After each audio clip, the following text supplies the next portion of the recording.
start falling,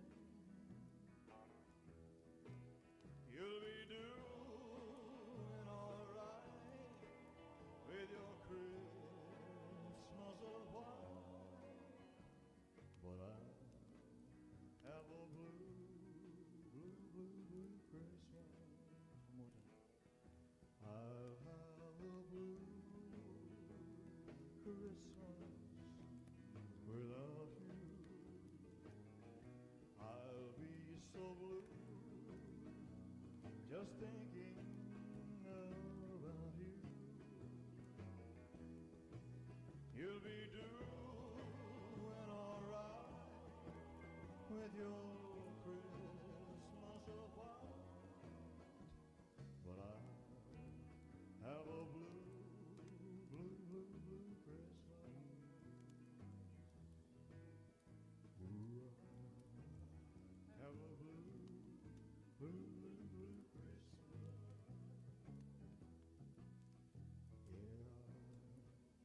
I have a blue, blue, blue, blue Christmas.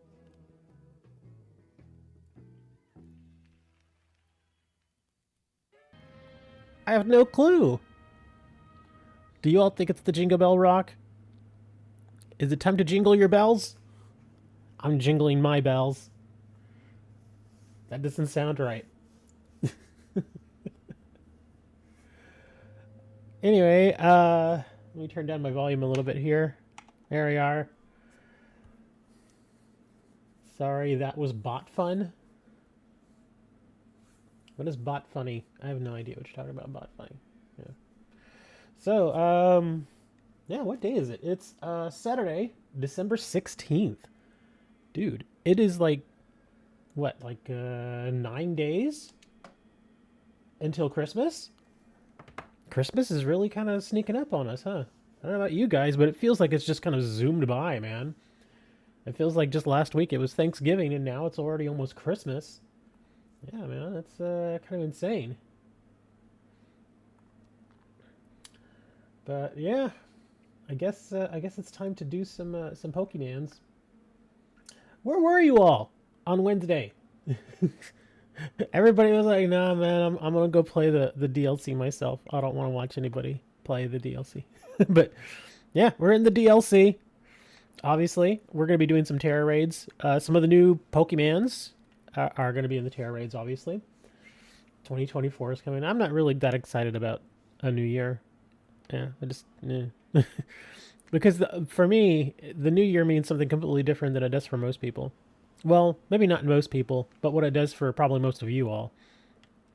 In that, anytime we cross over into a new year, I immediately start thinking about my taxes. Yep, that's when you know you're an adult, man. Is when the new year comes along and you're like, yay! I have to start prepping my taxes. Especially me, because I've got the business and everything, so it takes much longer for me to file my taxes. It's always like, oh, let me go online here. Yeah, it always takes a while for me to get the taxes together, and I gotta run the numbers and make sure everything's right and stay in 2023. No. I don't have the choice to stay in 2023. Have to move into the next year, man. But yeah, just in case you all didn't know, you can get a free Master Ball. So yeah, if you're struggling, if you don't have any Master Balls, which most people only get one, unless you do a bunch of surprise trades like me and get a bunch of genned ones that I didn't ask for, but there they are. But yeah, if you need a Master Ball, yeah, you get a free Master Ball. And you don't even have to put a code in or anything for it. You just go to the mystery gifts section and click via the internet. And it should immediately give you the option to claim Master Ball. So yeah, there you go. You can go get the Master Ball. They're still doing the little mass outbreaks thing. I guess the Palkia and Dialga thing is still going.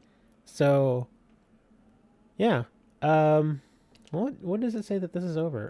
Until Thursday, December 21st. Okay, yeah, we've still got a few days for Palkia and Dialga. So if you actually still need Palkia and Dialga, or either one, just let me know, and I will volunteer myself to go and assist with those. And then, of course, you get the Lucario mystery gift and a Darkrai gift. So make sure you all go get this checked out. Yeah, go get them checked out. Catch us some legendary Pokemon and have Latias, Zekrom, Lugia, and among others. That's good. I actually went back to Sword and Shield and caught a bunch of Pokemon. Oh, that reminds me. Pokemon Home had been down for like 2 days.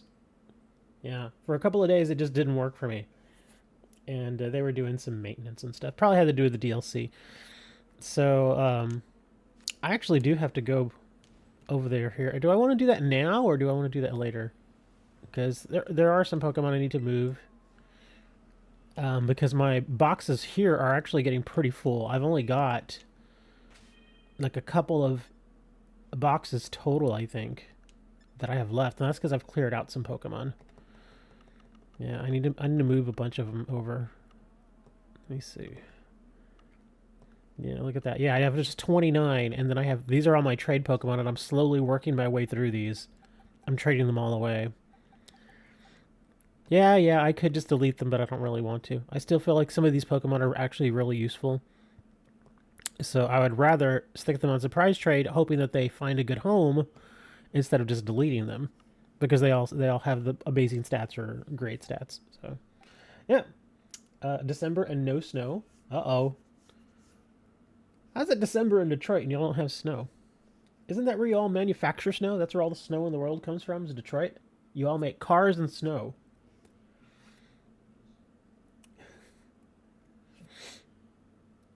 I need help for my Palkia because I don't want to be alone.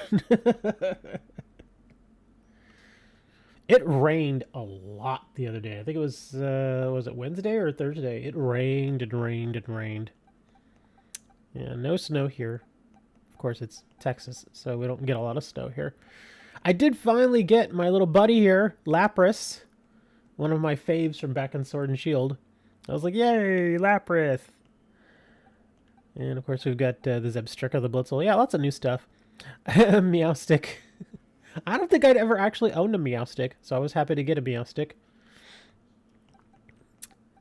I'm trying to think what else. There's quite a few of the new boys here. Oh yeah, the Phiones. I have a bunch of Phiones. Does anybody want a Phione? Yeah, because I can't trade these via Surprise Trade, which is surprising. Yeah. So yeah, if anybody wants a Phione, I've got several Phiones here that I don't need. So if you would like one, it's a Lapras, but I decided not to catch it because I wanted a shiny. Well, I mean, I'm just catching stuff right now just to try and fill the Pokédex. I'm not going hardcore, but if it's there and I don't have it, I just happen to go by it, I'll usually be like, ah, fine, I'll catch it. But yeah, wow, I didn't realize I have so many Flygons. Okay, so this guy can be moved over. Oh, and I forgot Oh, wait, no, wait, hold on. Here, we'll bring you here. What level is this dude? 55? Okay, so I could actually get rid of both of these. Okay, so yeah, let's release both of these. iPhones. Yeah, we're giving away the Phione 15, made from titanium. Am I the only one that finds those commercials weird? You know which commercials I'm talking about, the iPhone commercials. Where they're like, the iPhone 15 made with titanium. As if that's like some miraculous thing. I'm like, okay. Am I supposed to care that it's made from, it has a tiny bit of titanium on it? That seems really odd to me. I don't know. I guess they're just trying anything to get people to buy the new stuff. Who is your favorite little bud and Pokemon? It's still Glaceon. That hasn't changed. Oh, I gotta put another one. I'm trying to just kind of clear out more room here.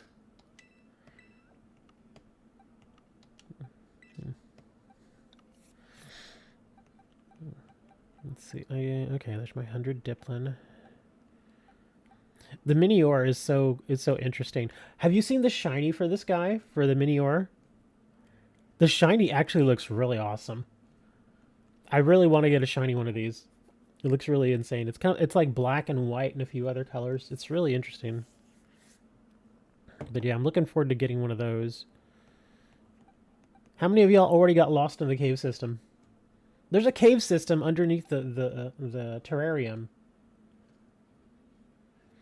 The new RoboCop and Terminator game. Giving away iPhones. I'm not giving away iPhones. But yeah, there is a cave system down here that we've already gotten lost in. Or at least I've already gotten lost in. And Ellie actually came by on Wednesday and was hanging out for a little bit. And I was like, dang it, I've already gotten lost in the cave system. And she's like, yeah, me too. So we both got lost in the cave system. But the cool thing is, to participate in these Tera raids, just in case you didn't know, you can still participate even if you don't have the DLC. So you can actually still fairly easily get some of these new Pokemon. So if there's like this guy, Granbull, yeah, you can obviously still get him if we invite you over. And I will be doing those. I've only done very few 5-star Tera raids just this week. I have played through as much of the DLC as I could. Like I beat all the Elite Four or whatever, and their stupid little tasks that they have you do. Like before you can face them, you have to. Oh wow, break and swipe. Before you face them, you have to do like these little trials. And I would say that the trials are kind of pointless. The easiest one is when you have to face, what's her name? That one girl. Is her name Amaris, I think?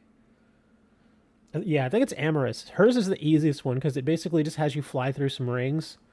And I'm like, oh, great. Shades of, or shadows of Superman 64. If you've never played Superman 64, then don't. It's a horrible, horrible video game. But yeah, part of the thing in Superman 64 is Superman, the most powerful, strongest man in the world. In order to defeat the bad guys, you have to fly through some rings. It's just really stupid. It's like I was like, why wouldn't Superman just fly directly to where the bad guys are and fight them? It's like they're like, no, you gotta fly through these rings. Fly through the rings or we're gonna like kill the hostages. I don't know. This is really dumb.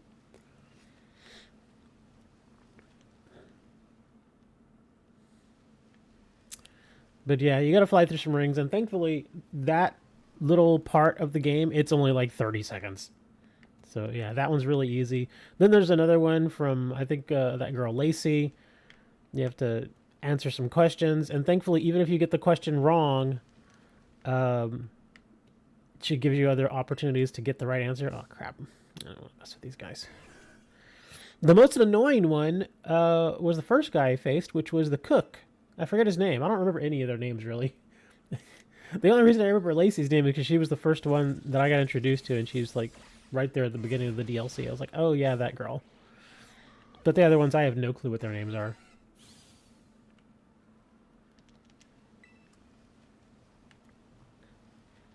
Yeah, I've kind of lost. I lost interest in the story really fast. Once I found out that Kieran turned into a gangster, I was like, oh god, no. Crispin, yeah, I guess that's his name. The cook, that guy, the guy with the red hair. I guess that's his name. Crispin, what a name. It's not the first time I've heard that name either, but it's just not a very common name. And I get why they give them names like this. They want to, make the names somewhat unique so that you remember them. Except for Cynthia. She doesn't need a fancy name. She can just be Cynthia. She's like, because I'm Cynthia. What are you going to do? Huh? You're going to wonder how old I am. We actually had that discussion on Twitter. I think it was, what was it, Thursday? Oh, is that a shiny? It is. Hey, look at that. It's a little shiny. Yay! Okay, so I can't attack this thing or I'm going to kill it.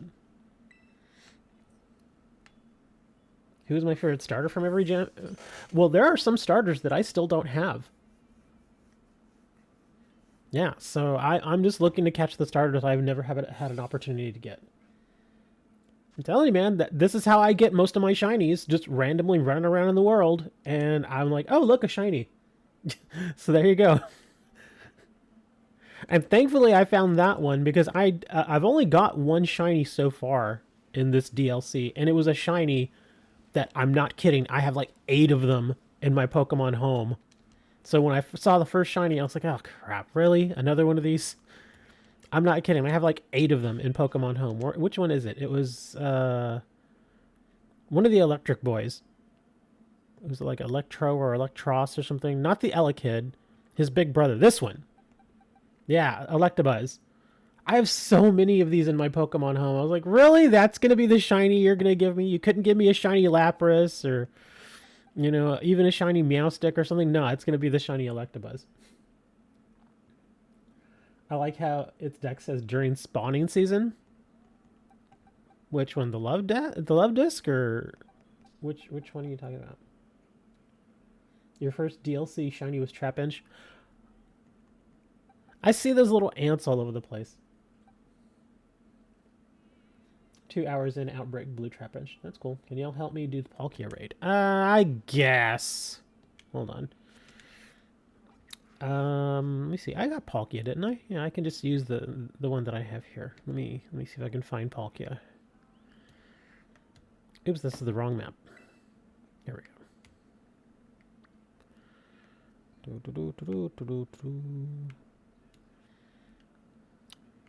Where are you, Palkansas? Paprika. What are you going to name your Palkia when you catch it?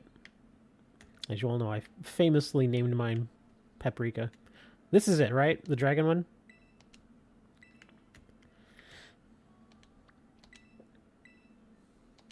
Oh, you're looking at Love Disc. Okay.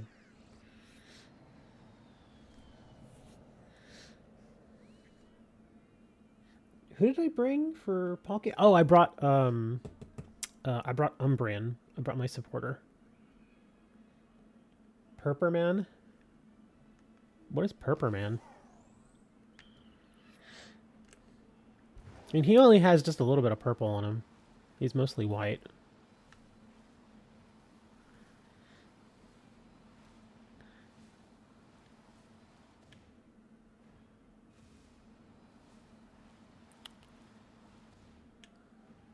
Come on, climb.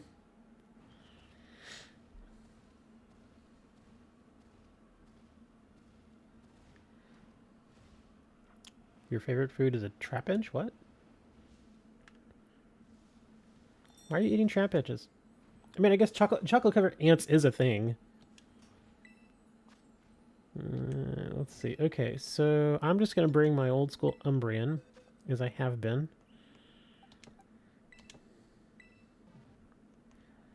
Alright, so High is the one that needs to get in here first. So let's try to get High in here, because they're the one that actually needs this. And then I guess we can fill out the rest of the ranks. Cool? Okay, let's do it.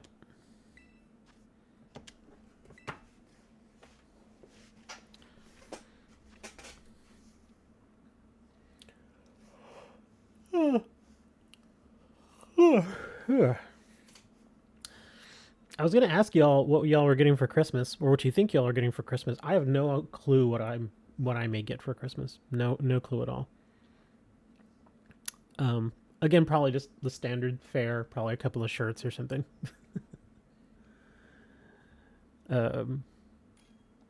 But I was thinking about a review item that I'm having sent to me, and it should be here today. I'm not kidding. It's do you all know who ODB is from Wu-Tang Clan? He is no longer with us. But yeah, Old Dirty B. Yeah, that guy. He sings that song, Shimmy Shimmy Ya. Well, he doesn't sing it, he raps it. It's actually a great song. I love that song. I've loved that song since it came out back in the 90s. Such a good song, man. It's just one of those songs you put on and just like bob your head to. It's like, oh, this is awesome. And, well, apparently, I don't know if this was just as kind of like a silly thing to do or whatever, but they made an action figure of Old DB. And I saw it available for review, and I was like, dude, I gotta get that. So it's a real actual action figure of ODB dressed up in the same outfit that he had in the video for the song Shimmy Shimmy Ya. So he's got like an afro and he's got the old 70s threads, and it's pretty funny actually. And I'm like, okay, this is pretty funny. I gotta check this out. And the thing is though, I'm obviously gonna review it, but I also don't really want to take it out of the packaging. I'm one of those people, like if I see something that's kind of unique and different, that looks very collectible, I don't like to generally take it out of the package, especially with like action figures, how they kind of glue them in there. You have to like tear off the plastic shell and you kind of ruin the box and everything. You still have the action figure, but yeah, so I kind of want to leave it in there. But I will share pictures, and I'm thinking I might actually do a video on it, like a short video, like a little 3-minute video saying, oh my god, look at this. It's pretty funny though. And I would like to share it with you guys. Really? Did we bring all supporters? This is kind of weird.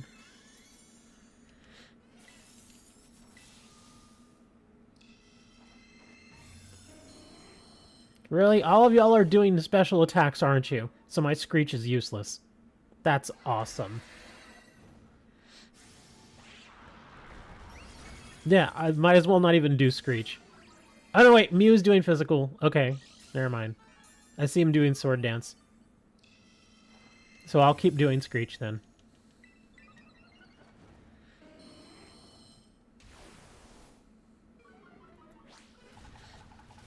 There you go. Okay, good. Oh, he's zapping me. And as usual, my Umbreon is taking those hits like a champ. And the defense on this little Umbreon, man, is amazing. This little dude takes so little damage.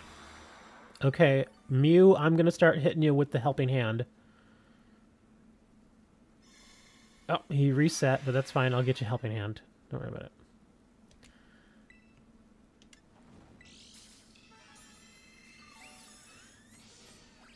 Come on. There we are.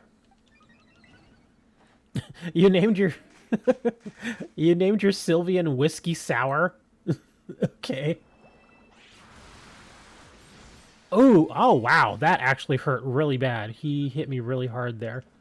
It was a crit. He critted me. Look, oh, crap. Come on, let me do my cheer. I gotta do the cheer here.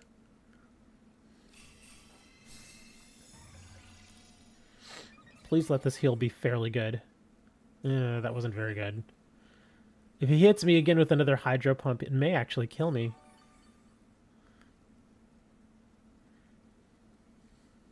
Oh, crap. Okay, good. He took that Hydro Pump much better. Now, I was surprised he hit me as hard as he did with that Hydro Pump. He hit me really hard. He took like more than half my life. Oh, our Mew is in trouble now. Well, I guess I'm doing another heal. I'm burning through my heals, boys. Y'all need to start pitching in here in a little bit.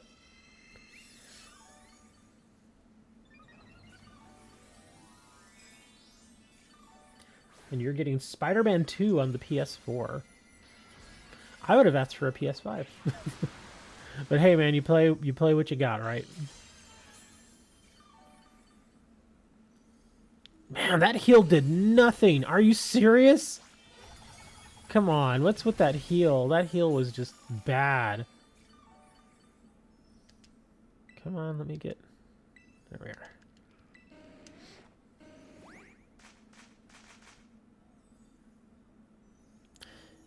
Yeah, as much as I would like to try something like a PS4, I just can't justify the cost for it, especially since it's already a generation old now. Oh, I don't even need to do anything. There, we're done. Dun, da, da, da. You now have Paprika.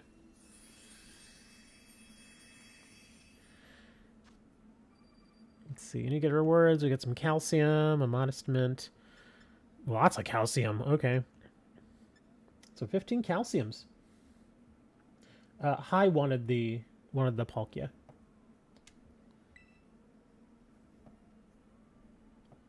You named your Palkia Peril? Or Pearl, oh, okay.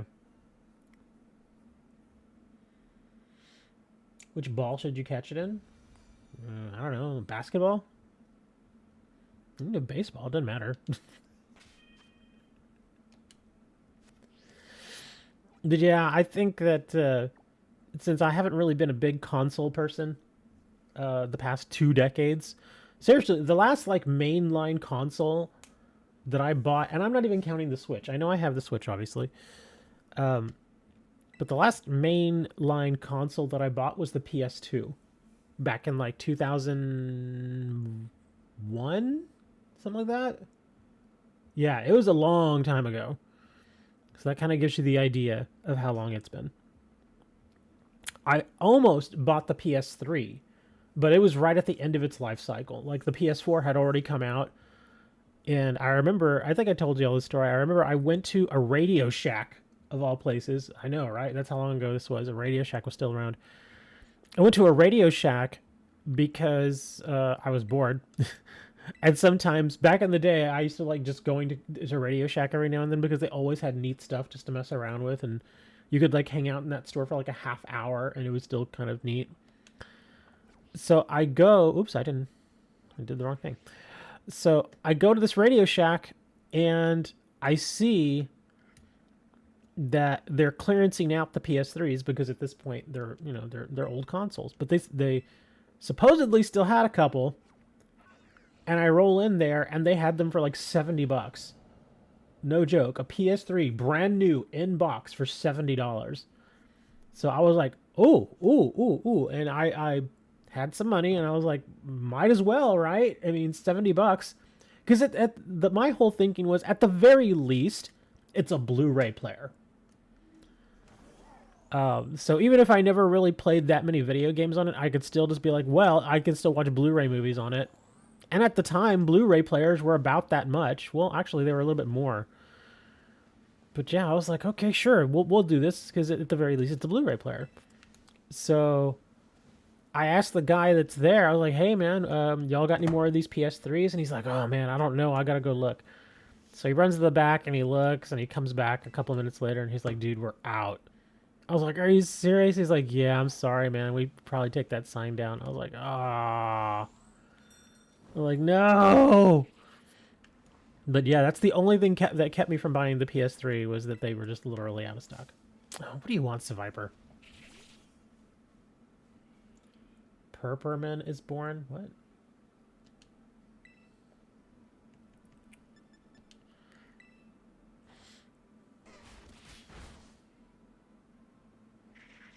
Go away, Survivor. I'm going to run around the map here a little bit. We'll probably grab some Tera raids, but I'm actually still not done with the story in the DLC. I just haven't really had as much time as I'd hoped to be able to just run around and do all this stuff. Like, I still have to do the fight versus X-Pac. Yes, I see that, DJ. Thank you for letting us know about your veneer. I'm just running around right now. I don't really want to do any Tera raids at this moment. If I find one, obviously, we may look into it, but I'm just kind of running around at this point. DJ's like, oh, I want to do Tera raids. That's why I'm here. Well, you should have been here on Wednesday. We did Tera raids on Wednesday. But no, you had to go to sleep because you have school.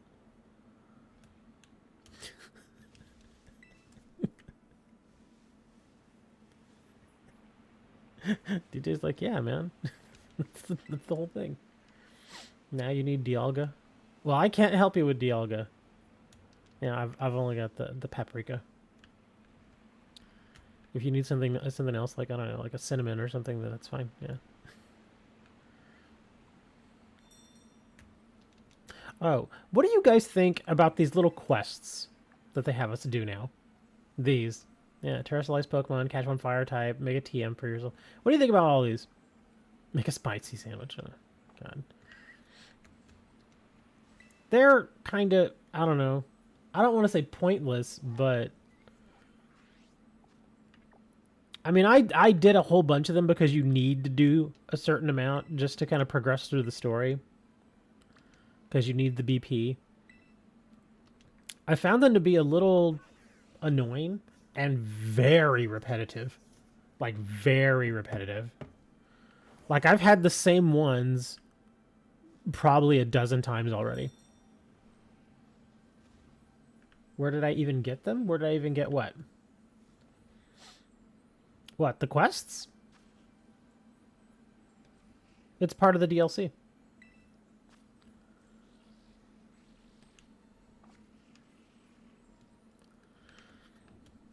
Yeah. If you have the DLC, then the quests, yeah. Yeah, you got to get the DLC. Sorry. It's a DLC only thing. This is one of those times where it's kind of crap that not everybody can get the DLC. I don't blame you. I mean, it's $35, and not most people. You know, a lot of people don't have $35. Just kind of like, oh, here we go, let's go get this. You know, because sometimes you got to spend that $35 on something important like food. So yeah. But yeah, you only get these little mini quests through the DLC, and it's one of those things where they just sort of force you to do it. It's kind of like within the story of the DLC, there's like a little mini league that they have here at Blueberry Academy. And every time they ask you, no joke, they actually give you a choice. They're like, so do you want to join the league? And every single time I've hit no. And every single time they're just like, you're in. That's it. Like every single time I've hit no, and I've disappointed them with my answer, but they're just like, you're in. It doesn't matter. You're really in. And I'm like, no, really, I really don't want to be in your stupid league. And they're like, nah, you're in. It's like, why even present us with the choice if you're not going to give us, the opportunity to actually say no? I just don't understand. I guess it's just so that they can give different reactions. It's like going to a carnival and your friend is there and they're just like, hey, let's go on this roller coaster. You want to come on this roller coaster, don't you? And you're like, no. And they're like, nah, you're kidding. Let's go. Come on. It's like, no, I really don't want to go on this roller coaster. Why are you forcing me to do this? And they're like, it's for the DLC. I'm like, this isn't a video game. This is real life. Like, it's a real life DLC. Yeah. I haven't had a carnival DLC in real life in a while. What about you guys? I have no reason to go to a carnival. I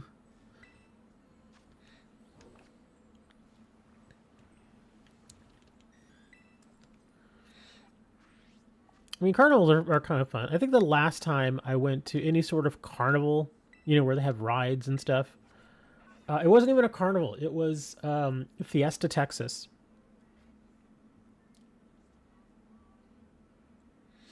Oh, look at that. Dirt says they have Scarlet on their other one. And he says that he can host a Dialga raid. That would actually be really awesome, Dirt. Thank you. But yeah, I actually went to Fiesta, Texas a long time ago. No joke, like, again, something like 2002.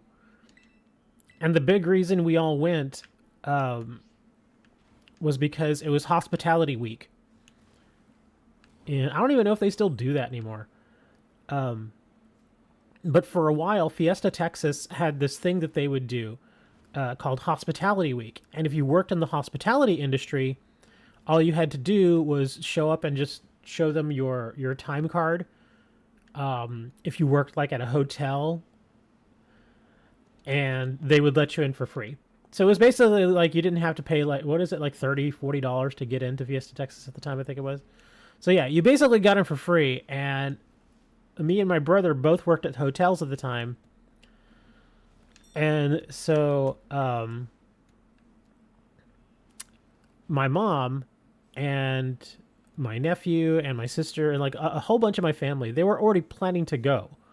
And they're like, well, we want to go during Hospitality Week, so at least that way you guys can save the money and get in for free. And we're like, all right, cool. So we went in and saved us the money to get in, and then we just went and did, normal hospitality things. Ooh, is this Hitmonlee or Hitmonchan? I don't remember which one is which. I actually do need this guy, though. Yeah, I actually need this guy for the Pokédex. Who wants to do this one? unless y'all are already doing the Dialga. What is good against Dialga? You're gonna go. Oh, okay, bye. I guess Hustler had to go do something.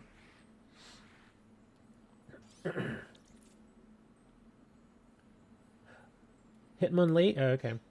Well, I want to give Dirt and High an opportunity to post their code for Dialga in case they need help. I don't think Dialga is actually that difficult, but let me see what they... I'll bring in my Umbreon. Like, if you throw the code out there, I'll bring in my Umbreon just to help y'all get through that. And then we can do this Hitmonlee.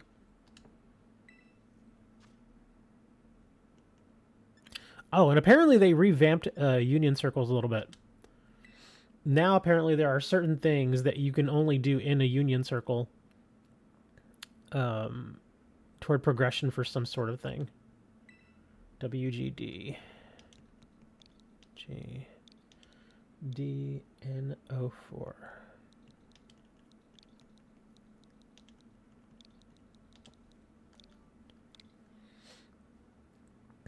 Come on, no whammies, please. Just let me in. Okay, excellent. Okay.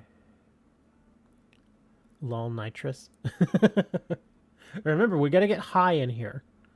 And High has a different screen name. Yeah, if we fill up, I'll actually drop out, because I just want you to be able to get the Dialga.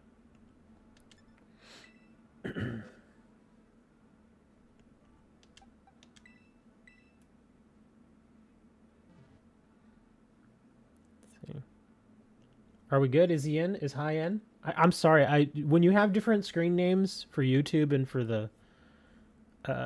the game, I can never remember who's who. Is this okay? I don't know what you mean by that. You're in? Okay. I guess you're Flutter Shy? Is that what that one is? Flutter something? Shy Flutter? Something? Yeah. You're gonna have to attack. You're gonna be the attacker because I don't hit very hard with this little guy. I'm all support. Anybody else want in? Just for the heck of it? We got space for one more. Fluttermane, whatever. No, it's Fluttershy. Oh, Fluttershy. Isn't Fluttershy that pony? Is that what Fluttershy is? Yeah, that's the pony. Okay, so I was mixing up the My Little Pony character. And whatever that is. That little thing. My Little Pokemon. It's My Little Pokemon. Because friendship is magic. All I know is I remember when the whole My Little Pony thing was going on. What was it, like 8 years ago or so? When there was a bunch of like much older men watching My Little Pony and actually enjoying it.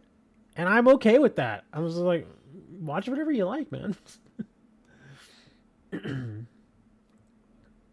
I thought it was kind of interesting. I mean, and some people say, well, older men watch anime. And I'm like, well, there is a difference, though. Because My Little Pony is designed specifically, you know, it's marketed toward children. And it's marketed toward young children that are female. And so it is kind of interesting to see a bunch of older men enjoying it. But at the same time, it actually kind of makes sense. Because usually whenever you give your child like some sort of television show or something to enjoy, it's not unusual for one or both of the parents to sit there with their child and actually watch the show with them. Yeah. I mean, I never had to do that myself, obviously. I don't have kids. But I know my sister, several times when I've been to her house to visit her, well, at least when her children were young. Her children aren't young anymore. They're not. They're all at least teenagers at this point.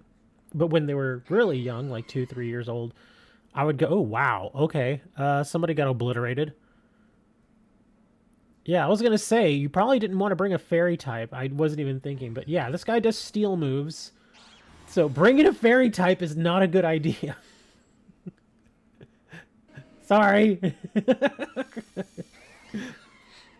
Yeah, remember, fairies do not like steel. Oh wow, he's already got his shield on. Okay, so let me start helping hand Mew here.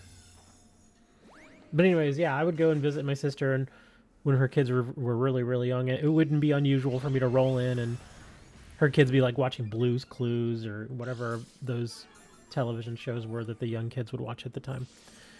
And my sister would just be there just watching the show with them. And I was like, all right. Oh, wait, we need a chair here. There we go. Get a chair off. Oh, we've already got 2 deaths. This is not looking good, guys. Yeah, the fairies are not holding up very well at all. This is not looking good.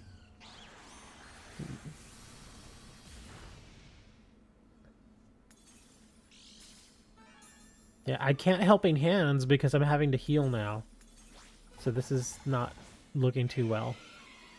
Yeah, I'd really like to do more helping hands, but DJ's about to die here.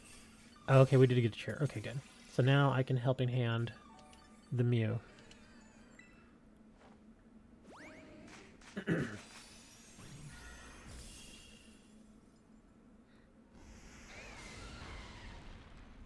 What do you mean restart? We can't just leave unless we all DC.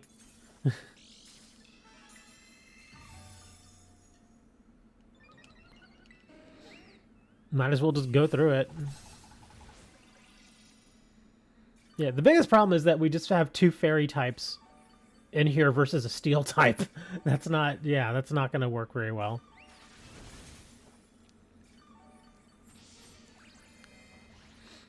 Nope, here comes a steel beam. Yeah, and that steel beam actually does hit pretty hard, huh? Yeah, everybody's about to die again anyway. I might as well not even heal because it's kind of pointless. Yeah, DJ just died again.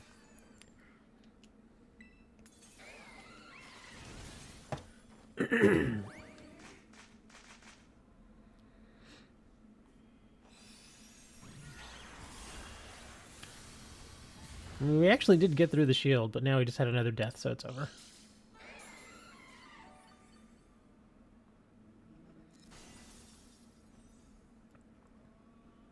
How many of y'all did that when you were young? Because I know most of y'all are younger. How many of y'all would be there or remember being there, like one or both of your parents, and watching one of those children's shows, like a Blue's Clues or what is it, Thomas the Tank Engine? Is that another one of those?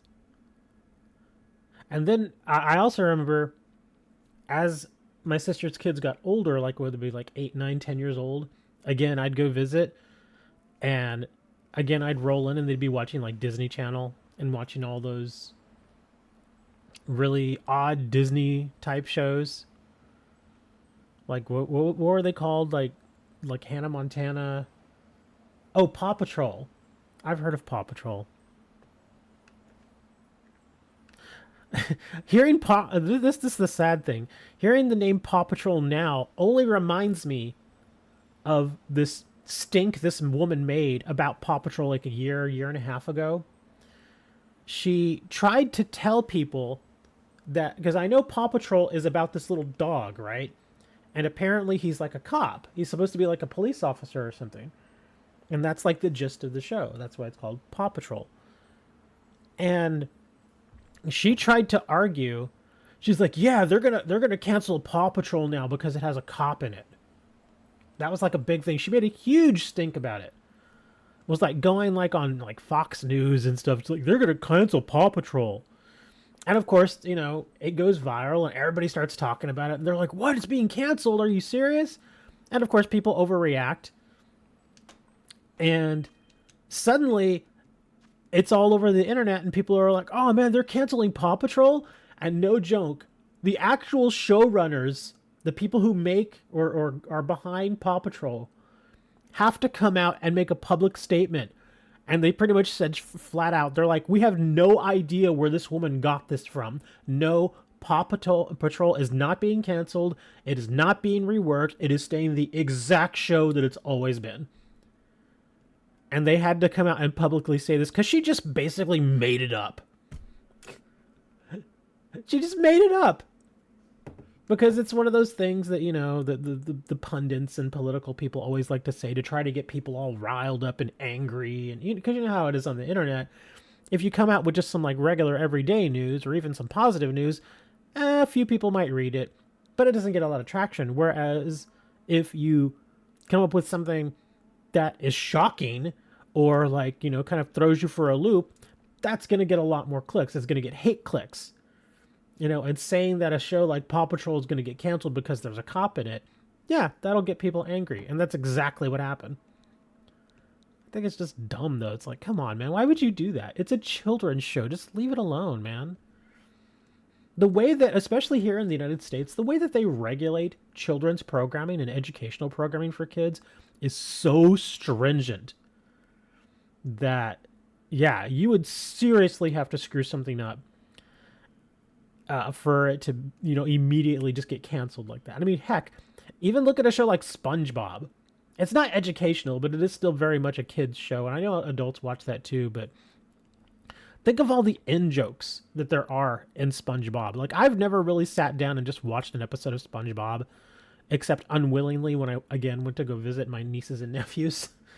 And even then, I didn't really pay attention. I was just like, it's on, whatever. But I'm aware that there are apparently some adult kind of, in-jokes in SpongeBob where they'll like say certain things at certain times, kind of innuendo, that sort of thing.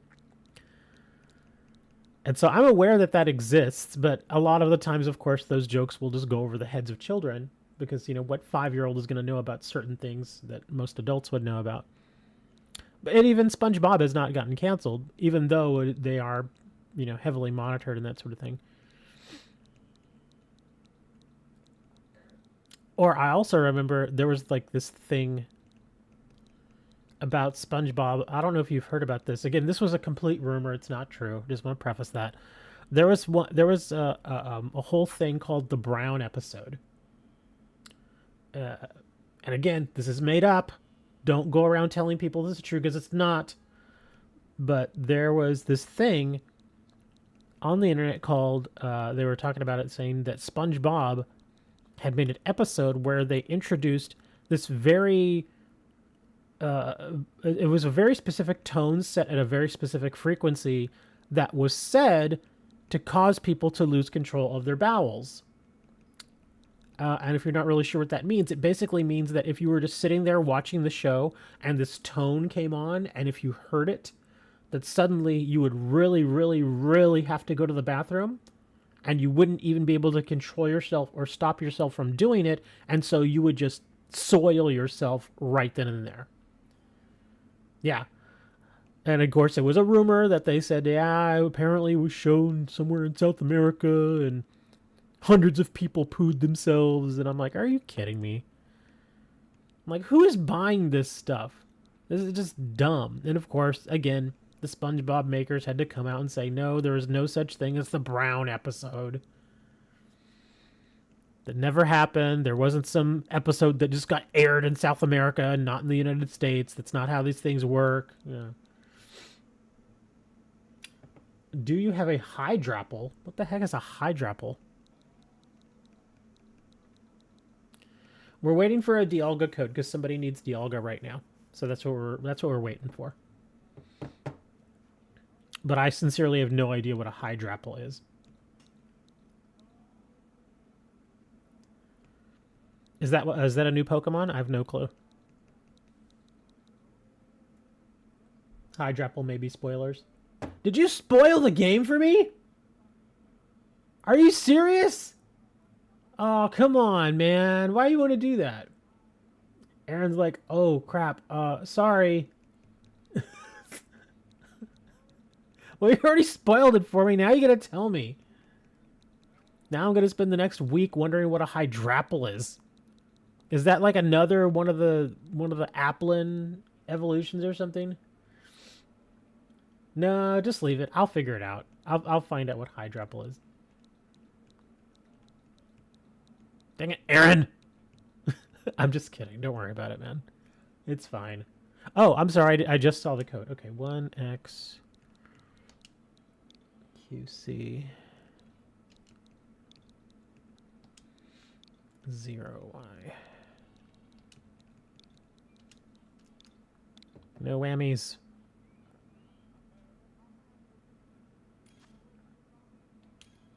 Okay, good. And again, this is just for one person, really, just to help them get the Dialga, because they were apparently sick for the last week and a half, 2 weeks or so. So we're helping them get the Dialga, and that's who the last space is for. So please don't jump in unless you're specifically the person we're trying to get in. Please do not jump in.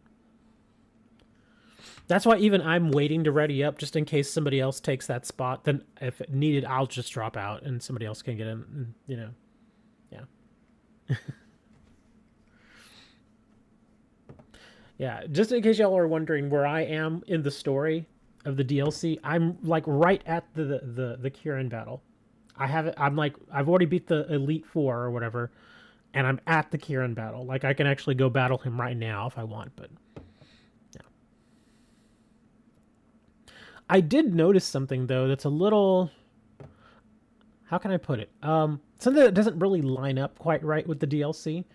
Like, you know when you have to face that one guy, the ice dude? The guy who has, like, ice and dragon types? What is the name? Like, Drayston? Or Drayster? I can't remember his name. Oh, man. Somebody's car alarm is going off. Anyway, that guy. How when you're trying to face him...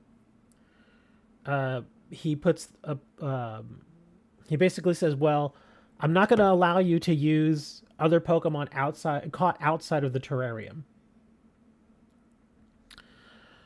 And so you have to literally go around and catch other Pokemon that are only in the terrarium, and then those are the only ones you can use against him. I found that there's a little problem with it, because there were a couple of Pokemon that I wanted to use. Okay, where is Hi? Yeah, we're gonna have to cancel this because Hi hasn't gotten in here yet. We're not sure what's going on there. Anyways, I'd caught a few Pokemon. I'd caught like 2 or 3, but I wanted to focus a little more on fairy types because he brings dragons and stuff. I didn't want to go full fairy type.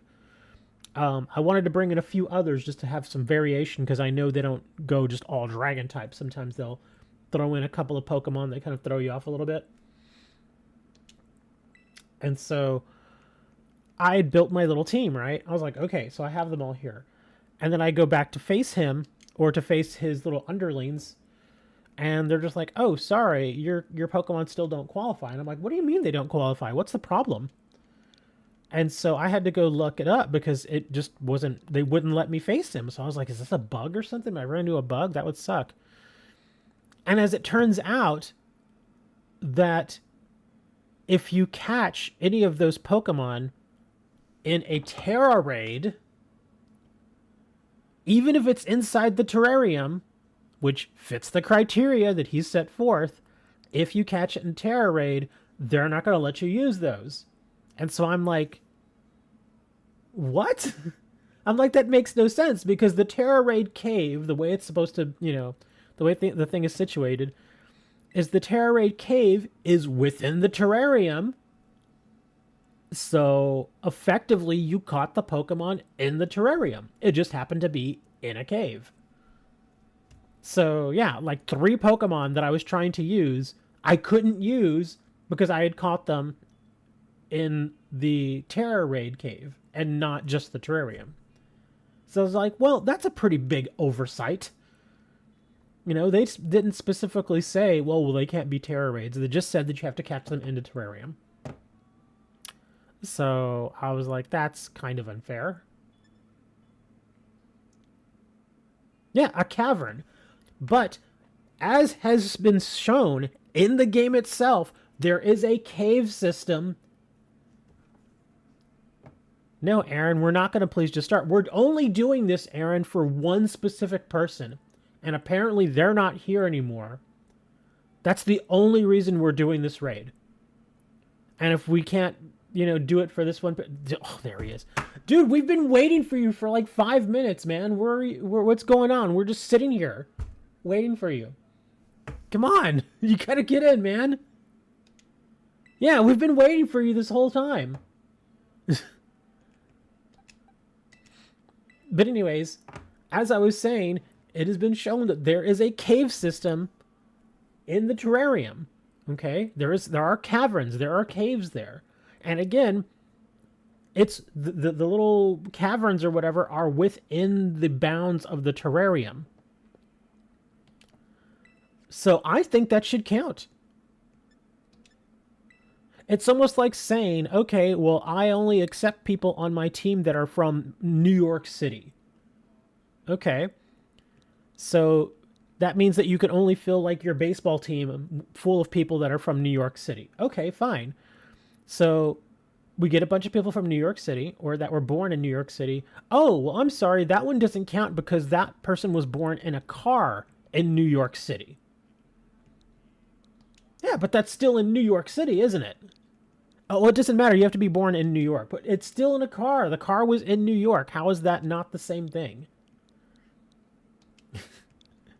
That's why I was annoyed with it, because it is really the same thing. It's within the bounds of the terrarium. So why would that not count?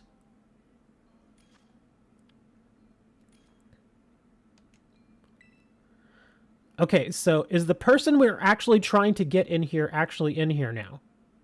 Hi, are you actually in the raid? I just want to be sure.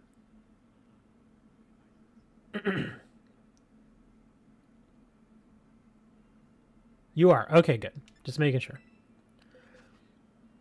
But yeah, I'm just complaining the fact that when I faced the Drayston person, it wouldn't let me use any of the Pokemon that I caught in Tera raids inside the terrarium, even though it fit the criteria that he set forth. Bring something that is not weak to dragon and not weak to steel.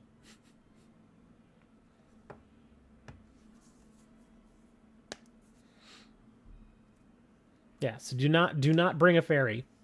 You could actually probably bring a fire type. Well, no, not a fire type. Bring an ice type. Maybe? I don't even remember who we were bringing. I've always just brought my Umbreon. I think that what will be fine with the little bunny. We've got the bunny here, so I'm just gonna pump the bunny the whole time. Yeah, so I'm ready to go. But yeah, it just kind of bugs me. Little things like that sometimes. It's like if you're gonna set a particular rule for something within a game, I'm fine with it. I mean, you created the game, you make the rules. But then when even your own rule doesn't meet its own criteria, it really bothers me.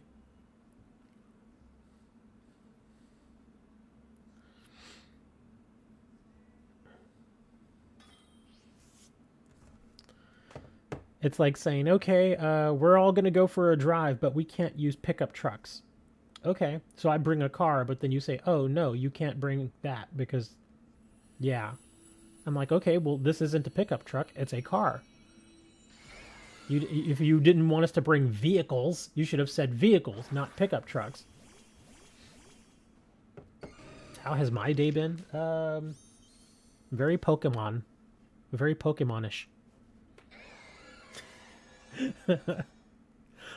I will say, though, this week has been very interesting for me in the sense that I have been very fortunate to find a lot of Lorcana product and also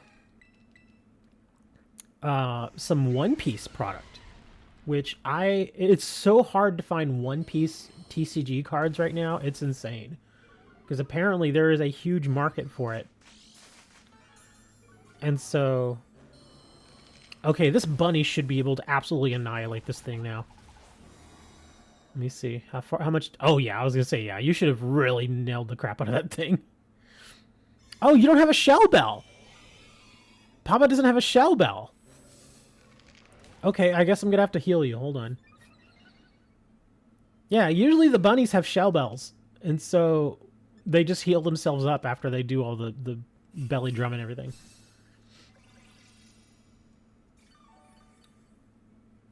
Don't want you cheesing it over overpowered Pokemon. Yeah, I noticed that too. And the funny thing is when he said that, it reminded me of Moni. Because I've heard Moni use that term in that way. Because I think it was...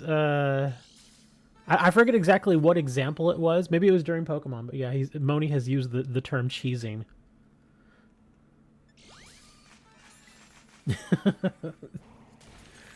Yeah, there you go. The Pokemon reminding me of you, dude.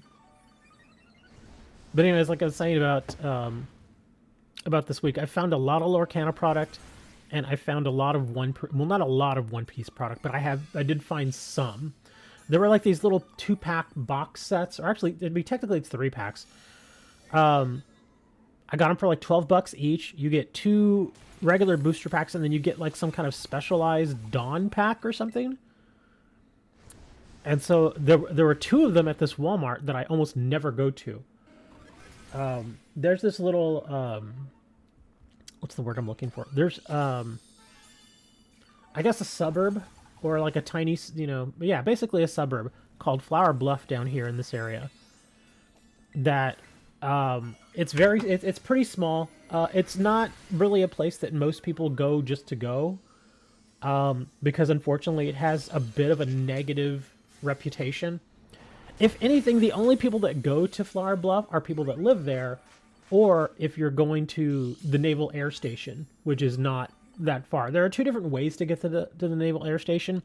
You can either go through the university, or you can go through Flower Bluff. And so some people, if they live on that side of the city, they just go through Flower Bluff. They never even stop in Flower Bluff. They just go through it. So yeah. Anyways, there's a Walmart out there that I never go to. And it had been literally years since I've been there. And so on a whim, I was like, well, I've been having a pretty good week. Let me head out to Flower Bluff and check and see if that Walmart has a card section. Because card sections in Walmarts in my area are kind of hit and miss. Like, there's only 2 Walmarts that I know of that have an actual trading card section. One of them is fairly close, but then there's the Flower Bluff one. Thankfully, I went all the way out there, and they do have a trading card section, so I was very happy. And it was very well stocked. And they had some Lorcana stuff. It was mostly the older Lorcana stuff, the first chapter, which I'm not buying those. I'm only buying the new ones.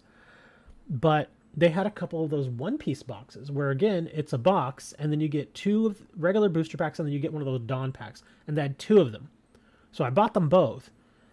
And I opened them up, and after I opened them up, I filmed the video and everything. You'll probably see the videos here shortly. But did pretty good. Did pretty good in that opening. I was very, very pleased with it. What am I facing here? Oh, poison. Okay. Let me see. Poison. Poison doesn't like ground, and what else doesn't it like? I can never remember the other thing that poison doesn't like. I'm going to bring out the weakness chart.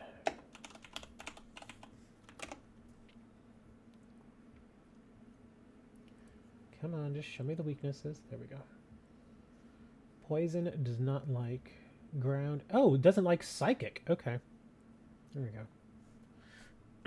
So I could bring a psychic type in here then.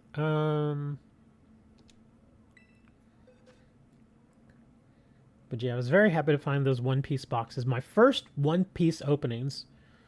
And I will say I at least made my money back on it. Now, if those cards will actually sell, that's a whole different question. I really don't know if they'll sell. Because there have been times where I've purchased product from certain games and I'll get a couple of good cards, but the audience for that particular game is so small that the cards will just sit there for a little while. I guess I could bring a Zelf. Let me take a look at his moveset here real quick. Psychic, Extrasensory, Nasty Plot, and Mystical Power. Is he trained up? Yeah, he is trained. Yeah, I can bring this guy.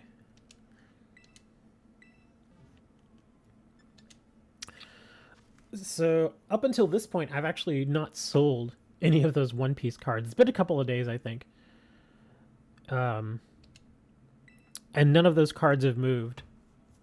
So that's my only concern. Because there was a time when games like Weiss Schwartz, those cards were moving like crazy. Like I was selling at least a couple of cards from that game like every day. And then suddenly it just stopped. Like it just like the orders didn't slowly dry up over time. It's like people just stopped buying it. And so now I have a whole slew of Weiss Schwarz cards. I've got probably 1,000 Weiss Schwarz cards, and they barely move. I mean, like barely. Like I'll get an order for a Weiss Schwarz card like maybe every 3 weeks, and even then it's 1, maybe 2 cards. So yeah, very niche game. Very, very niche.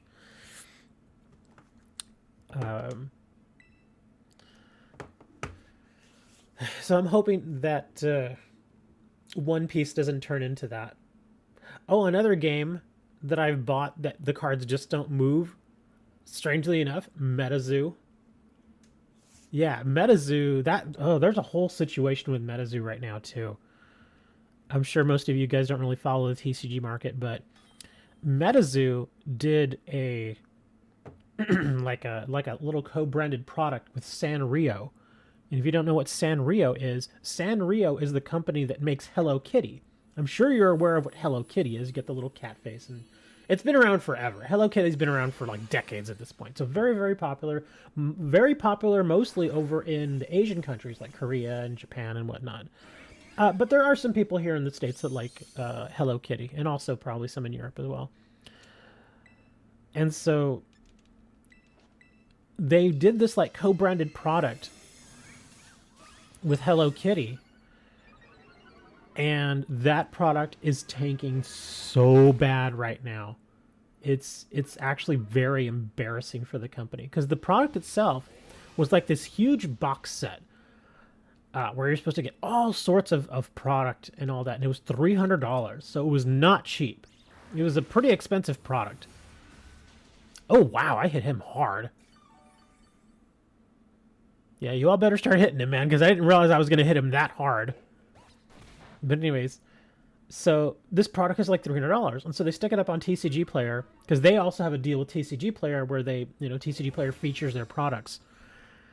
And the thing sat up there, and it sold like 5 or 6 units, maybe, which is not good. And so TCG Player quickly realized, oh crap, this is not looking good. So they marked it down by half.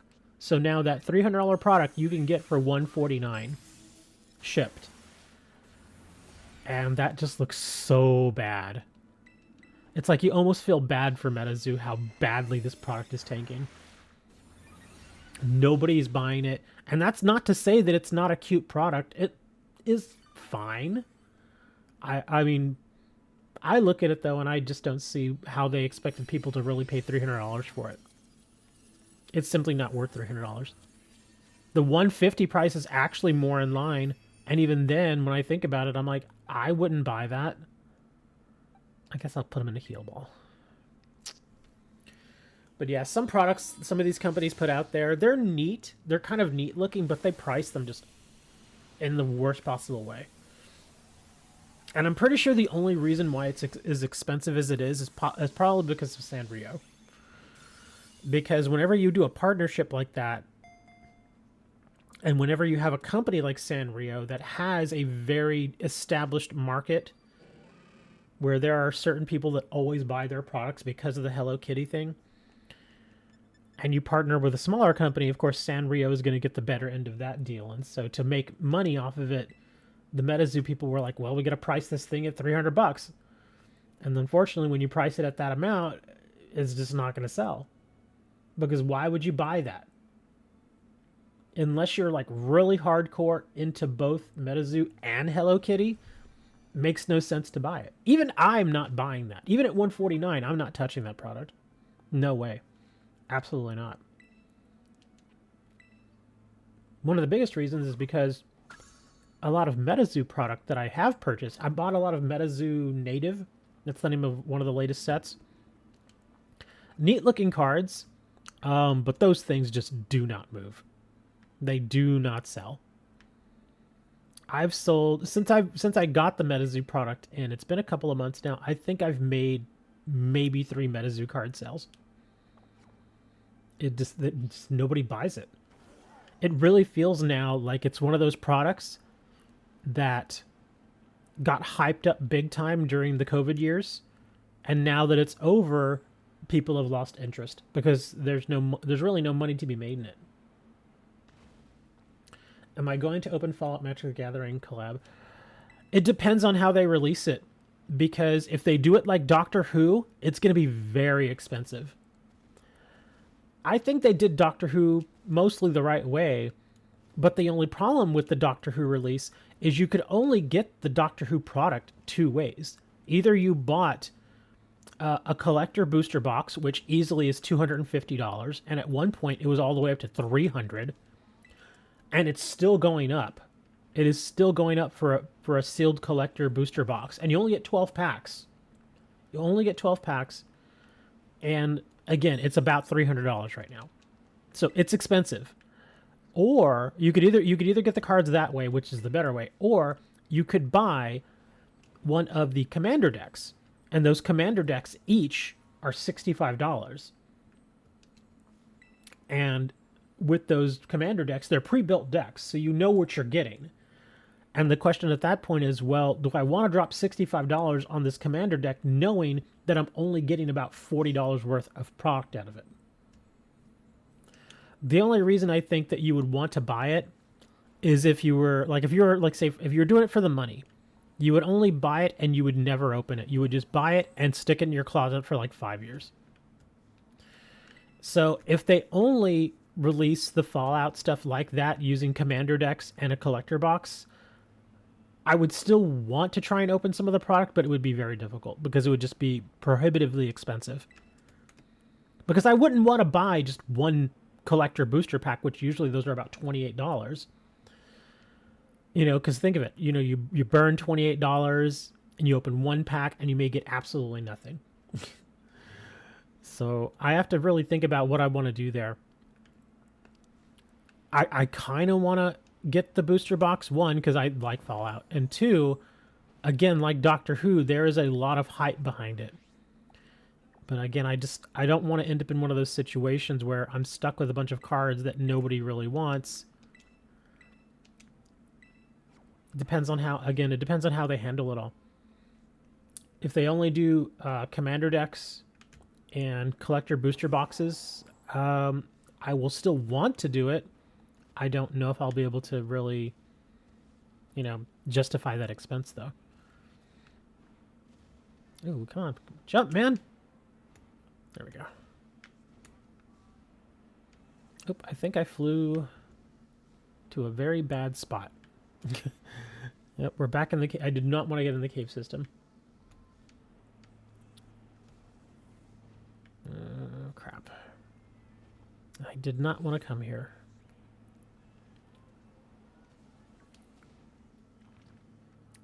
Look at the collabs.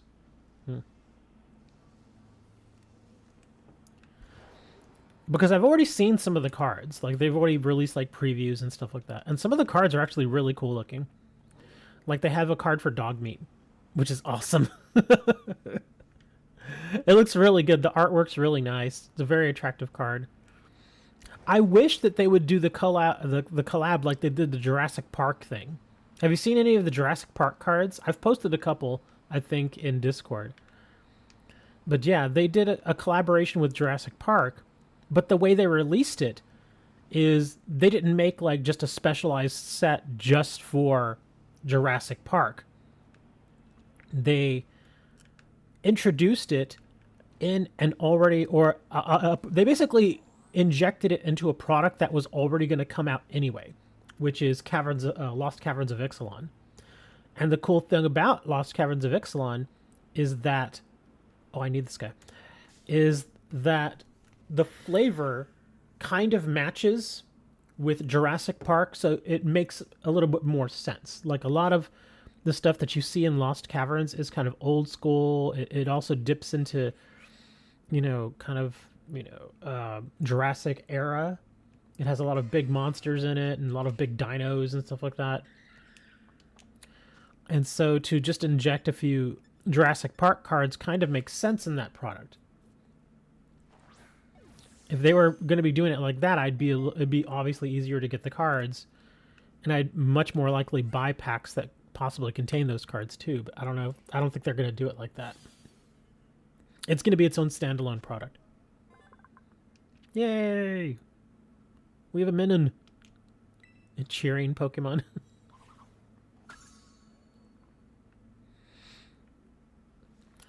I gotta think about it because I've seen a few openings for the Doctor Who collector boxes, and some of those boxes were actually really good money-wise. I mean, like my whole thing is if I drop $250 on a booster box, even like a collector booster box, as long as I get my money back, I'm usually okay with it.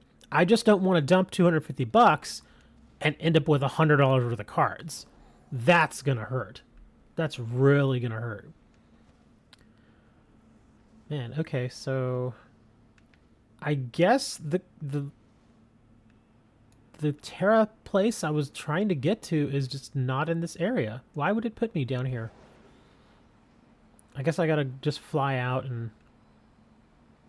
Yeah, it's not gonna take me to the area I want to go to. I'm gonna have to fly out and just, like, hot dog it over here or something. Hold on. Where is... Okay, here we go. We'll go here. The cool thing, though, is that, and I'm pretty sure they're doing it in Fallout, and in Doctor Who, they inserted a bunch of serialized cards, and some of those serialized cards are very expensive. Like, there is a serialized card of the 10th Doctor, who is arguably the most popular Doctor, simply because the actor is just such a likable dude. He's actually really nice. David Tennant. And they took a bunch of his cards, and they're specialized cards. There's only 500 of them, I think. And a couple of those serialized cards, like if you get one that's listed, like say like 10 of 500 or whatever, that's your serialized card. Some of those cards were selling for an absolute ton of money. Like one card, come on man, jump up there, dude. What are you doing? One copy of the 10th Doctor cards, I think it was like 205 or something of 500, sold for something like $8,000, which I think honestly is overpriced. It's very overpriced, but I mean, some Doctor Who fans are all about it. They just want some of those, hard to get collectibles, and so there you go. I always figured if I got a serialized card, it'd be like, $100, $150, which I'd be perfectly happy with, because that, takes care of a large portion of the cost of the box. But if the thing is that those serialized cards are very hard to get. Like, very hard to get. Like, there's this one guy, Rudy, who does a lot of openings. And he opened up, I think, like 4 cases on camera of Doctor Who. Not a single serialized card. Not one. And that's 4 cases. Each case is, what, 6? Yeah, 6 sealed booster boxes. So 6 times 4, that's 24 collector boxes. And he didn't get even a single serialized card out of that. So they're very hard to get. Get the One Piece box set? No. Well, one, it's almost impossible to get those cards, Dre. I don't think you understand how hard it is to get those cards. Unless you're willing to pay through the nose, you're not going to get those cards. It's kind of like Lorcana. Like that Illumineers trove that I opened on video for y'all. You have no idea how hard it is to actually find those. Like, I could, in fact, this is what I did on Wednesday. Was it Wednesday? Tuesday or Wednesday? I went out to 2 Walmarts, to Target, to Barnes & Noble, to Sam's Club, all of these various different stores. Best Buy. I went to Best Buy. I went to GameStop. I went to like 3 different GameStops, all in one day. And only one place even had Rise of the Floodborn Lorcana, and none of them had the Illumineers trove. And One Piece is very much like that. It is so hard to find that product out there. It's just like, as soon as it hits the shelves, it's gone. That's how popular some of these products are, man. Oh, actually, I could just bring this Pokemon. This is fine. Yeah, this stuff is very, very hard to find. And if you do find it out there in the open, you better grab it. That's why when I saw that Illumineers Trove, I didn't even think twice. I grabbed it and bought it. Yeah, because those things are just so expensive. Because, again, it's very similar to what was going on during the COVID years with Pokemon. Is that there are certain individuals out there that will go and they'll buy all of the Lorcana product, or they'll buy all of the One Piece product, and they'll take it and they'll just relist it online for like twice the price. And yeah, I am not willing to spend $150 on an Illumineers Trove that only has 8 booster packs in it. That's just stupid. That is absolutely stupid. It's because at that point you're basically paying what, like $16, $17 per booster pack. And One Piece is very much like that. Yeah, all the One Piece, the sealed One Piece product that I've seen online, all of it's marked up way high. Because a regular booster pack from One Piece, I believe the MSRP is supposed to be about $5. Okay, a little higher than normal, but inflation, all that other stuff. So about $5.50 for a pack of One Piece. That seems more reasonable. But I see people selling them online for $10, $12. Like these little box sets that I got, which, like I said, probably next week you'll see the video for it. Those little box sets, I went and I looked online. People are selling those for $28. It's a $12 product, and people take it and relist it and sell it for $28. And people are so desperate to get their hands on this One Piece stuff that they'll pay it. But I don't want to do that. I would rather buy the product and actually open it. Just, so I could make a video out of it, so I could post it, so people can see, okay, this is what's in there, that sort of stuff. I don't, I'll sell the single cards, that's fine. And I know some people would even argue, well, if you just leave it sealed and sell it like that, you'll make more money. Yeah, probably. But I don't want to be that guy. I don't want to do that. That just seems a little shady to me. Yeah, because all you're doing when you do that is you're just basically creating a situation where it's artificial scarcity. Like, imagine, and the reason I think I'm kind of really, really against this sort of thing is based, at least partially because of where I live. Because I've been through hurricanes, you guys know that, and there have been times where I've been without power for 2, 3, 4, 5 days, either after a hurricane or after some crazy weather event like we had a couple of years ago. And there have been times where people will buy certain things, certain necessities, like water, and they will hoard it. And usually you can go to like a store, like an H-E-B. Like if I walk into H-E-B right now, I could buy like a 15 pack of spring water for like $2.75. It's not that expensive. It's water.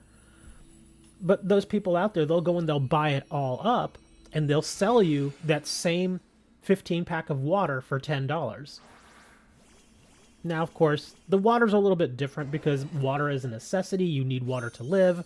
Trading cards, you don't need it to live. It's more of, obviously just kind of one of those things where if you have, like, excess money and you just want to, have some fun. So it's not exactly the same thing.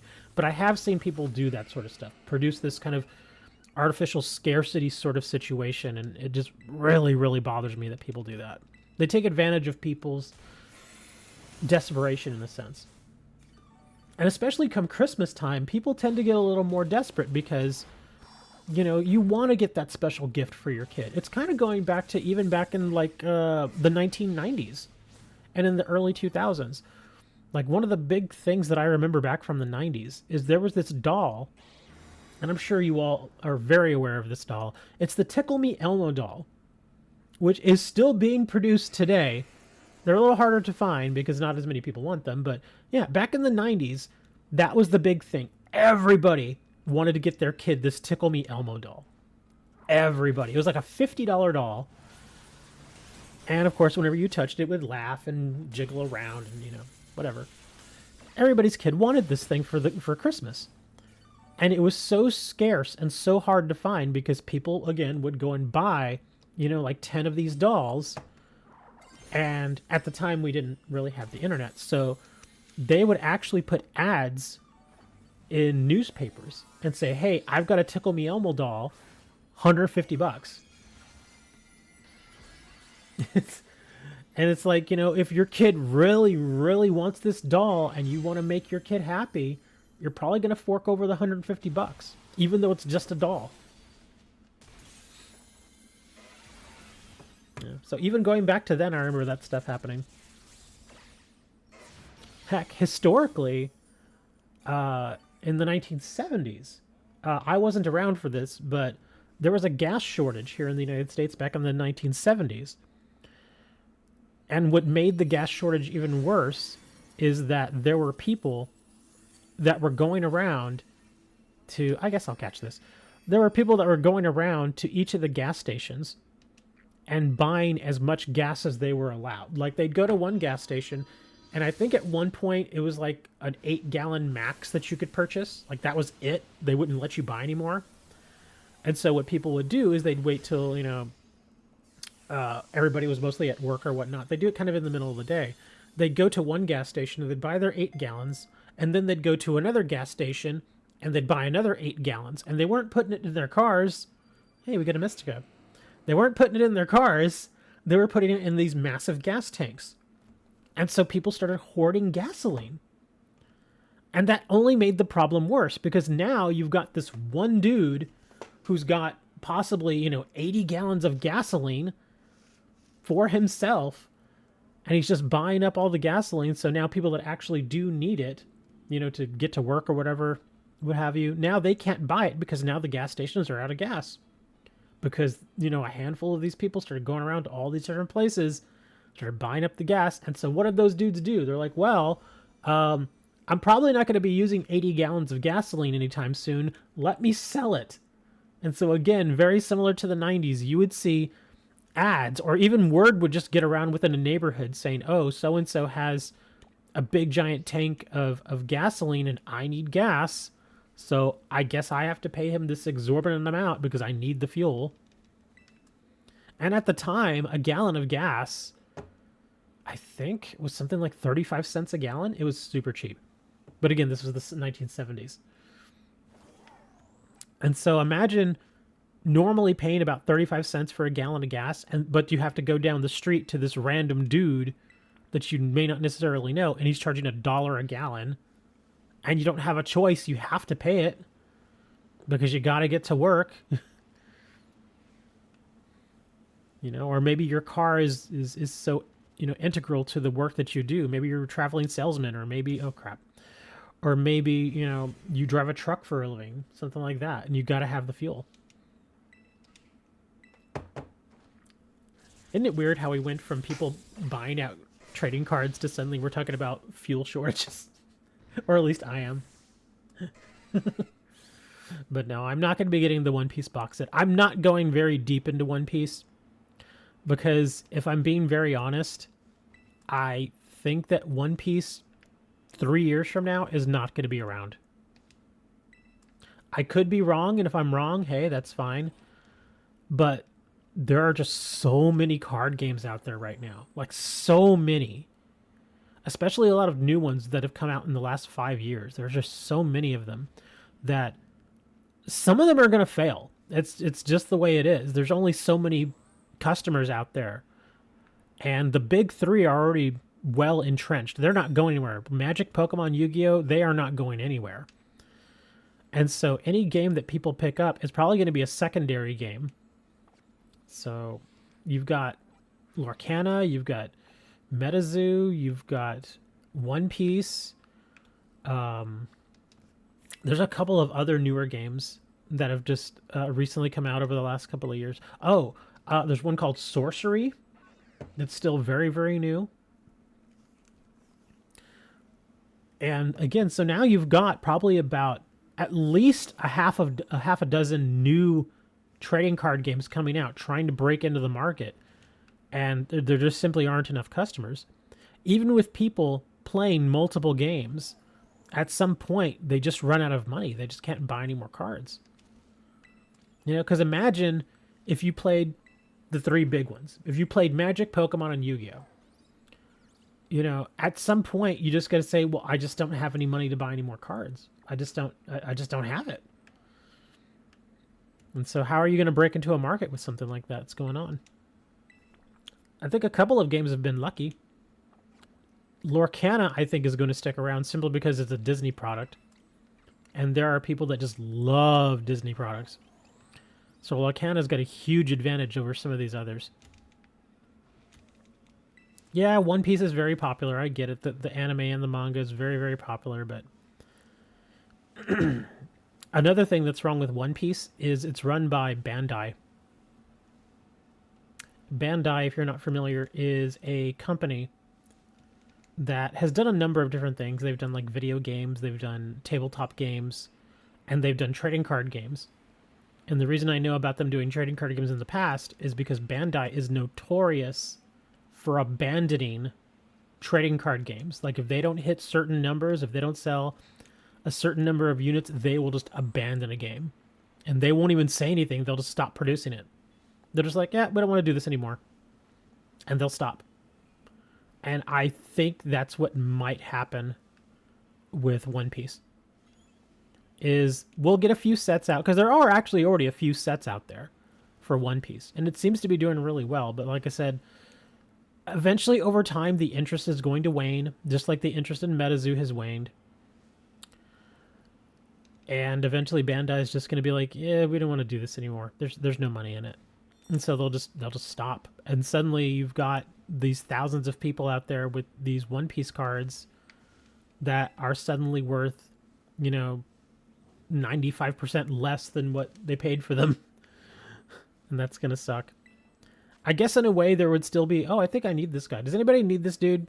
This is a Bastiodon or something like that, right? Yeah, I'm actually going to do this one simply because I need it. If y'all want to join, you're welcome to.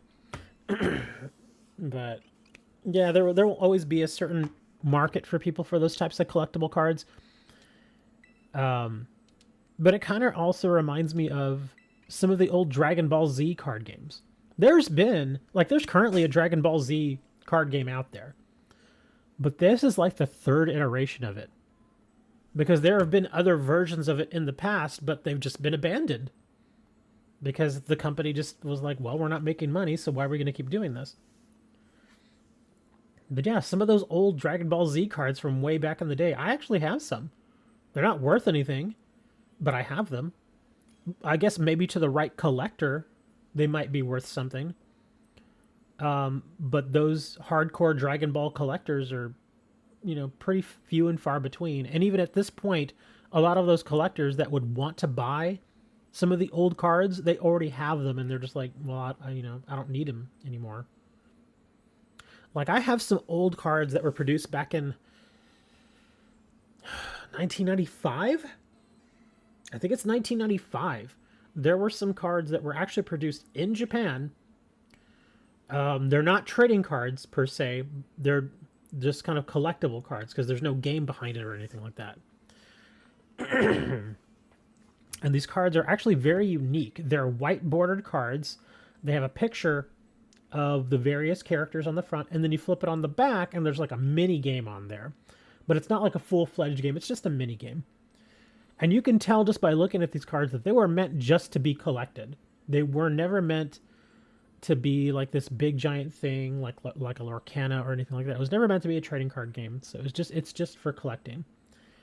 And there are some people that still try to sell these cards. But I have yet to this day seen any that have actually sold. At least for a substantial amount. I think the only few that I've seen that have sold for like 50 cents, 75 cents. Like really dirt cheap numbers. Which is great for collectors. If you're a big Dragon Ball Z fan, you just want a little oddity, here you go. Get one for $1 shipped or something like that. But for people like myself that actually want to try and get rid of them and try to at least get my money back, yeah, that's not going to happen.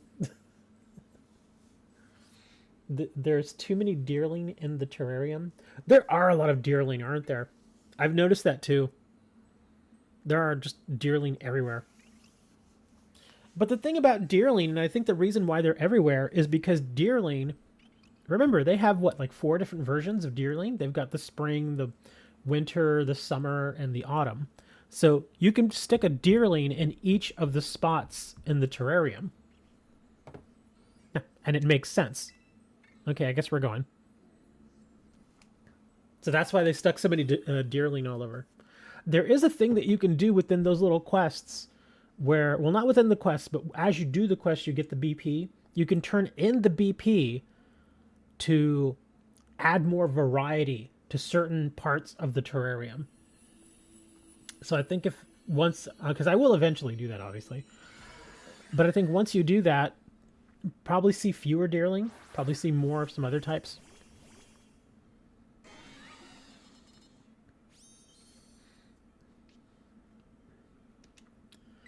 All right, buddy. Oh, wow. Okay, so my... There we go. I knew I had at least one move I could hit this guy with. Clonk.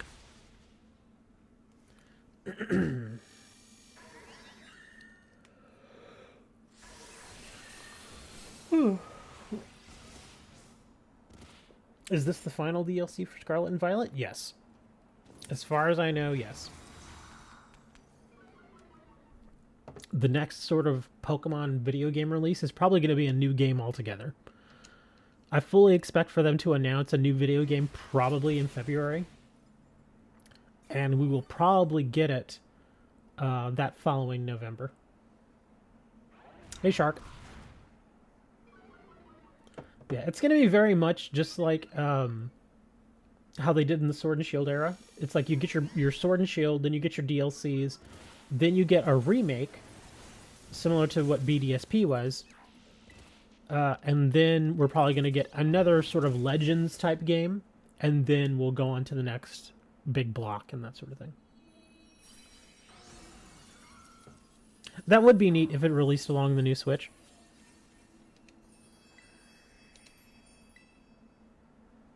Pokemon Shoe and Heels.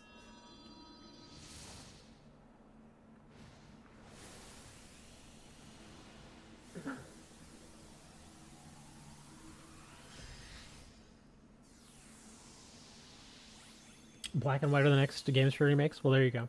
That's probably what they're working on right now. They're probably working on the Black and White remake. Because I actually heard rumors about that too, that there were some other older games that they were going to be reworking. The thing is, though, if there is a Black and White remake, I don't know if I want to buy it. I really don't, because if they do it similar to Diamond and Pearl, I really don't want to buy it. Because I played through Diamond and Pearl, and you've heard me say this a million times at this point, but I just did not like that game. Just didn't like it. I did not enjoy playing that game.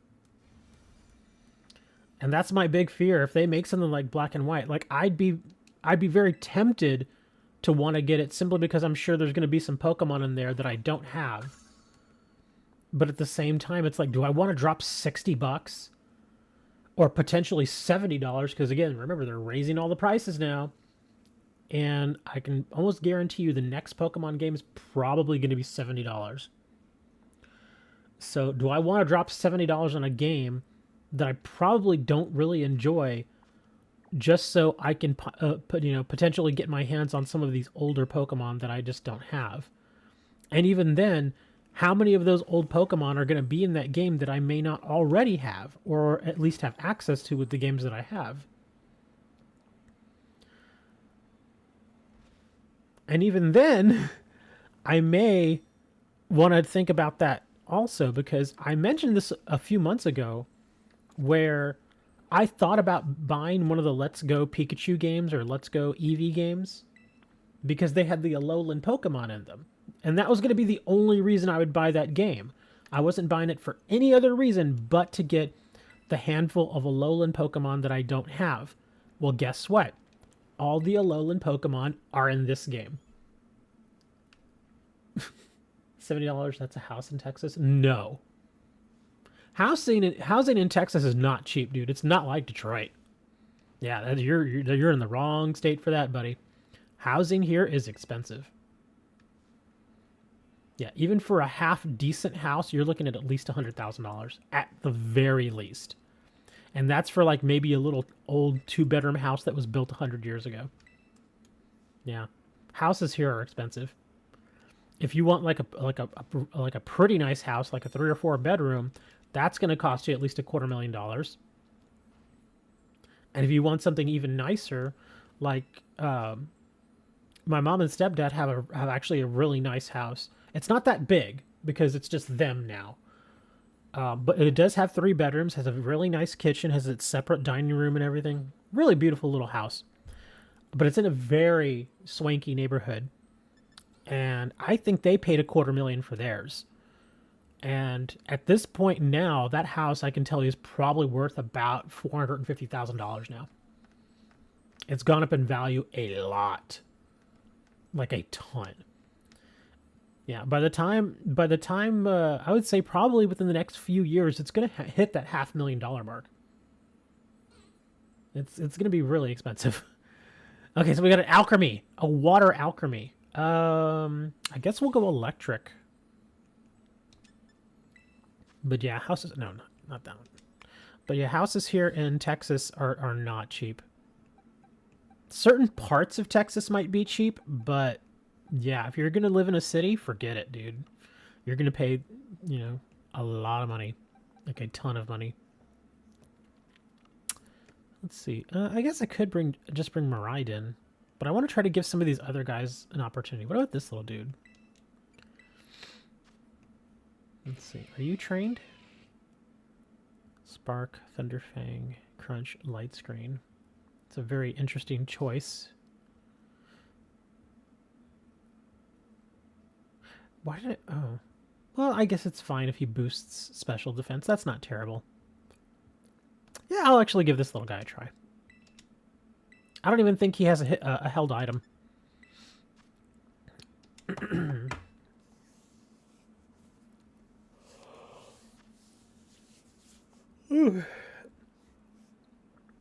Again, just like I mentioned years ago, I wanted to buy a house, and I was dead set on buying a house.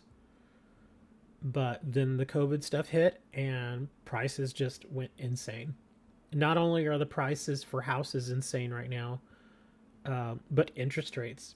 Interest rates are the highest they've been in decades right now. Because they're trying really hard to stamp down the inflation problem that we're having. And it's working. It is working. Prices have stabilized. But again, if you want to buy a house now, it's just so much more expensive than it was a few years ago. Are there any good football games on today? Yes. Apparently, there's supposed to be like 3 NFL games on today, of all things. There's also a handful of college football games. They're doing bowl games. Bowl season is kicking off. I actually really enjoy watching the bowl games. Oh, wow. Okay. Yeah, the one bowl game that's on right now is Ohio versus Georgia Southern. And Ohio is winning 20-0 at halftime, which is not unexpected. For NFL games, there is one today. Well, there's 3 today. There's the Bengals versus the Vikings. That's actually starting here, in about 20 minutes.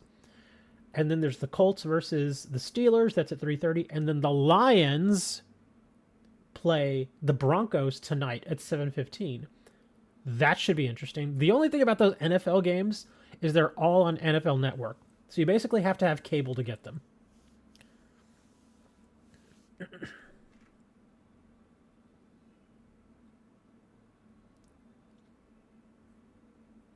But the Lions-Broncos game should be really good. The Broncos actually have a chance to win that game. Colts-Steelers should be interesting. Well, all of these games actually should be interesting. They all have playoff implications. I do want to check those out here in a little bit. Did they not introduce a new bill that prevents hedge funds from owning single-family homes? They should help ease the market a little bit. Well, see, that's the thing, though, Moni, is just because a bill gets introduced does not mean it passes. There are actually a ton of hurdles that a law has to cover or get passed in order for it to actually become law. First, you get somebody that introduces the bill, okay? And even then, seriously, the bill can just be ignored. It basically gets what we call tabled. That essentially means that the bill's dead already. It doesn't matter. Nobody's going to look at it. There's not even a vote or anything on it. It gets tabled. It's basically discarded. If it does not immediately get discarded, which honestly a lot of bills actually do, it goes to committee. Or actually, first you go to a vote within the House to see if it goes to committee. And if it doesn't get the votes to go to committee, again, it dies. If it does get the votes to go to committee, it goes to committee, like a specialized committee that works on some very specific laws and that sort of thing. And then at that point, you have to pass committee. If you don't pass committee, then again, the bill's dead. If it does pass committee, then eventually it starts getting passed around the House of Representatives. And even then, if you don't have the support to even potentially get it passed, it just gets tabled. And so if you don't have the support, it's dead in the water again. And then if you do have the support, usually the congressmen and women that say that they will support your bill want something out of that bill. They will want you to either include some sort of additional provision that may not even have anything to do with the bill at all. Like at all, like a completely different thing. But they want to inject it into that bill. And they say, okay, either inject this into the bill or I'm not going to vote for it. And so you pretty much have to do that. Okay, so if you do get the support, then it passes the House. Okay? And you would think, oh, okay, done, right? No. All that stuff I just said then has to go through a whole other time because the bill at that point goes from the House to the Senate. And then the Senate has to do all the exact same stuff. They put it to a committee. If it doesn't pass committee, it's not going to pass, then it doesn't matter. If it does get committee, then the senators discuss it, then they want to add stuff to the bill. It's a serious hassle to get anything passed in the American government. It is such a pain in the butt. That's why so few bills actually get passed. Because there is just hurdle among hurdle. It's stupid. It really is. It's so hard to pass a bill. And then, after all of that's done, say it manages to get through the House, it manages to get through the Senate. Okay, so the bill at this point is passed. Again, you may think, yes, we're good. No, we're not good. At that point, it goes to the president. The president, after all of that is said and done, the president can then just say, I don't like this bill. I'm not signing it. He vetoes it. And that's it. Bill's dead. He can just choose, to say, no, I'm not signing this. Now, if he does that, Congress can force him to sign it. But even then, he can do something else called a pocket veto, where he may get ordered to sign it, but he will just take his time in doing so. Basically, you could pass a bill today and put it on the president's desk this afternoon, and he could just not get around to it. Be like, oh, it's on my agenda. I'll get to it eventually. Yeah, and he can just literally let it sit there through his entire administration, and he just never signs it. Yeah, that's called a pocket veto. It's happened before. Yeah, it is so hard to pass new laws, dude. It's so hard. And this is on the federal level. On the state level, it's very similar on the state level. But yeah, it's stupid hard to pass laws here. That's why so many times, whenever you see stuff about, like, and I've mentioned it many, many times before, if you see stuff in the news about, oh, there's all these shootings in America, and so many times, especially people in Europe, they're like, why don't the Americans do something? Why don't they change these laws? Why don't they? This is the reason why those laws never get changed. Because it is so stupidly hard to do it. It is so hard to do it. We've been working on gun reform laws for decades. Decades. And they have still not gone through. Even minor gun laws. The only time that any minor changes to things like gun laws have actually been passed is right after a tragedy, and only usually if it is a personal thing to one of the people in Congress. That's the only time stuff like that actually passes. You used leech seed on me? Thank you. I appreciate that. You were leeching me. I was healing myself, so I was fine, but I think I was healing myself. I don't know. But, hey, we got alchemy. Dun, da, da, da. we got some floof. So why do billions of dollars get passed to go overseas? Because there's money involved for the senators and for the House reps. Now, some people, there are a lot of people in Congress that actually do want to pass very specific laws. Like, a majority of the Democrats are very much for sending money, say, you had mentioned billions of dollars overseas. Ukraine is one of the big things that we've had to deal with. We've given, no joke, already about $1 trillion, with a T, $1 trillion to Ukraine. That is a lot of money. That is just an astronomical amount of money. It's ridiculous at this point. And don't get me wrong, I'm all for helping Ukraine and making sure that they're okay. But seriously, that is a lot of money, man. And somebody has to pay for it. And guess who that's going to be? It's going to be us. We're going to, I'm basically paying for the Ukrainian war, and I know it's not their fault, and I'm not blaming them in any way. But at some point, you got to just say, look, man, I'm tapped out. I just can't give you any. I mean, what more do you want from me, man? We don't have unlimited amounts of money. But yeah, to answer that question, Dre, a lot of the senators are very much for that. And not only that, it's because when you look at the situation overall, if we don't help Ukraine, then what happens?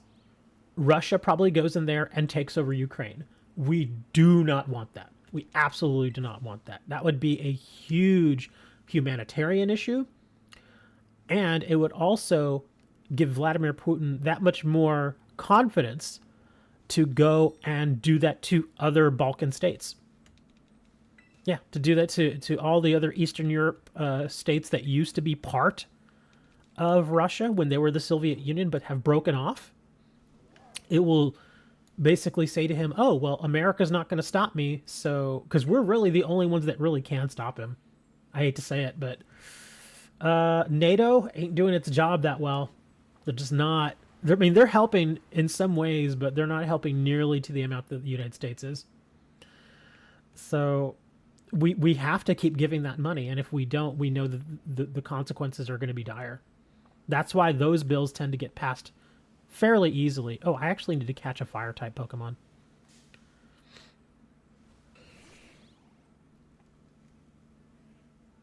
I mean, there have been some positive things about the whole Russia situation, like Finland, like you said, joining NATO. That's good.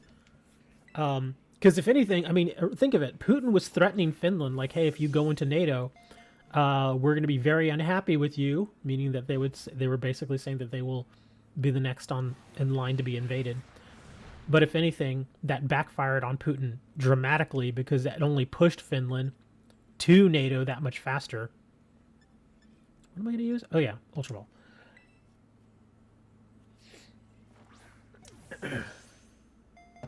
But yeah, I mean, it's some things when it's very, very dire, like on a global, scale, we can push through laws relatively quickly. But with other stuff where it's much more divided, again, like gun, laws and that sort of thing, that stuff just never gets passed. It's so hard to pass that stuff. The only times that we have had significant gun reform in the United States that I can remember was the assault weapons ban back in the 90s. And that's when Bill Clinton was in office. He was a Democrat, or he is a Democrat.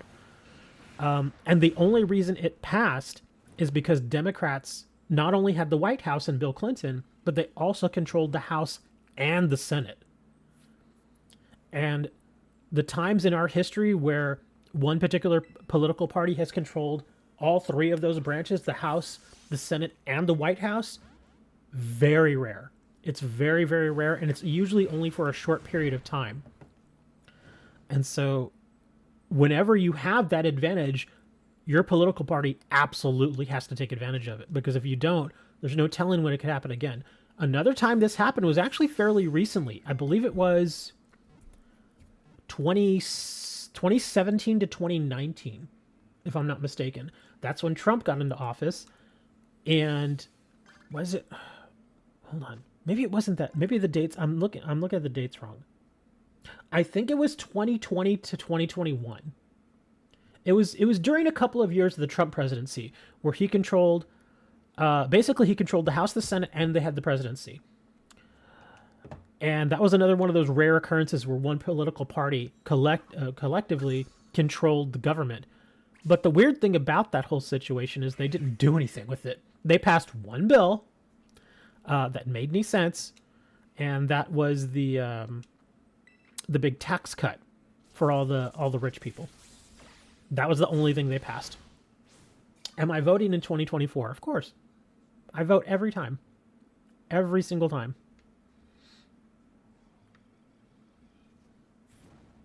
I really need to do something with my Zapdos. He's getting burnt.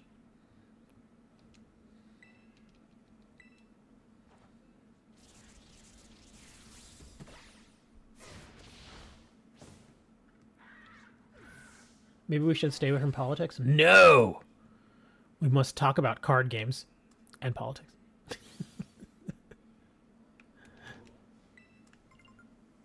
My Zap... Yeah, he's a spicy chicken now. Oh, did anybody else notice this? It's not in this area, I don't think. I think it's in the Savannah area. Are we in the Savannah? We are. There's a rock out here. Where is it? I don't remember where it is. But there's a rock out here. And some people picked up on what it was a reference to. And I saw it the first time and I was like, wait, oh, here it is. This is actually the rock. There it is. I'm an idiot. I'm standing right by it. Does anybody realize what this means? This little scene right here? Does anybody get this? Am I the only one? Am I just old? Well, even then, even younger generations should still very much get what this means. Do you see this? Here, let me go from a different angle here. Hopefully I don't get this thing angry. Here, I'll roll over here. But yeah, check this out. Now you can't see the Pokemon that's up there right now, but yeah, do you see what this rock is? Yes, DJ got it. It's the Lion King. In the Lion King, there's a giant rock right up there where all the animals gather around, and then up on the very top, you have your lion. Look, there he is. God dang it. What do you want, Rhydon? I don't want to face you, Rhydon. Go away.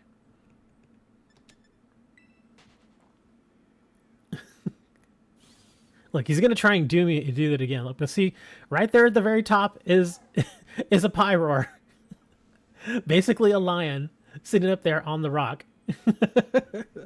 So it is very much a Lion King reference. I think that's actually kind of cute. Yeah. He's supposed to be Simba or Mufasa. Because remember, at the beginning of the movie, it was Mufasa that was up there with his son. And then you had, what was the monkey's name? I forget the monkey's name. But yeah, that monkey goes up there and he presented Simba. He's like, eh! And all animals are like, yay! And then of course there was that one giraffe that was like, why are we cheering this? And the other giraffe standing next to him was like, what do you mean? He's like, the lions eat us. Why would we cheer this? No, not a Rangaroo. No, I'm talking about Rafiki. Rafiki is his name. The monkey from the Lion King. I don't mean a Rangaroo like a Pokemon. I mean like the actual name of the character from the Pokemon series. Or not the Pokemon series. The Lion King movie.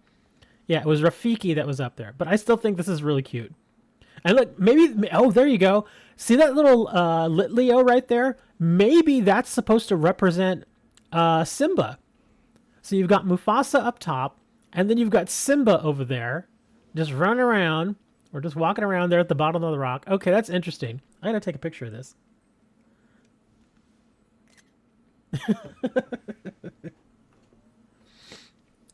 The Poke King, or the Lion Mon, whatever. But yeah, there's your Lion King reference. That's actually really cute. And the Pyroar will stay up there. See, he's been up there for like a good minute now. He's not going to move. They purposely put him up there. And like I said, I think this little guy down here is supposed to be Simba. Now the question is, where's Scar? Is Scar around here? I don't think Scar's around here. I almost want to catch this little guy and name him Simba. He's staring at me. That's actually really cute. Here, I'm going to go up there and I'm going to bother Mufasa real quick. I don't want to catch him or anything. I just want to bother him. We gotta break out the Lion King music. Oh wait, hold on. Look, there's more up here. There's more little lions up here. What they should have done is they should have put the male Pyroar right there where he is, and then put a few of the female Pyroars like back here. Instead of just having the Litleos, put some female Pyroars back here. Because that's the way it was in the movie. Is there was Mufasa, then Mufasa's girls down here, and then you had Simba. I think that's still pretty neat. All right, let's get back to trying to find more of these. I guess this. Well, hold on. Oh, that's right. I was heading toward that area. Let's go over there.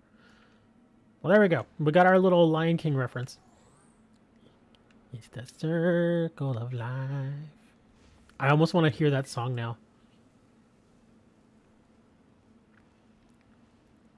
The strange thing is, The Lion King was one of those movies that we had when we were younger. And my sister used to put it on all the time. Like, all the time. Like, I'd watch the movie, and it was a good little movie, you know, but I wasn't like a massive fan or anything. My sister, on the other hand, loved that movie.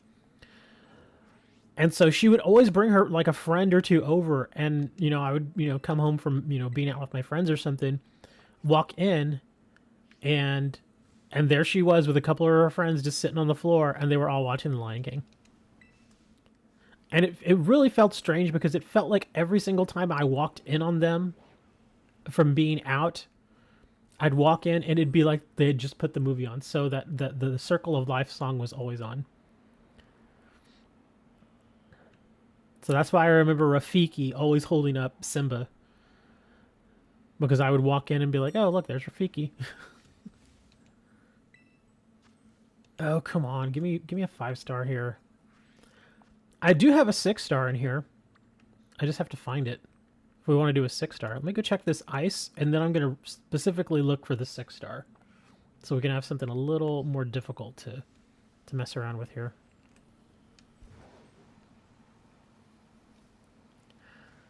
On a side note, when I was in high school,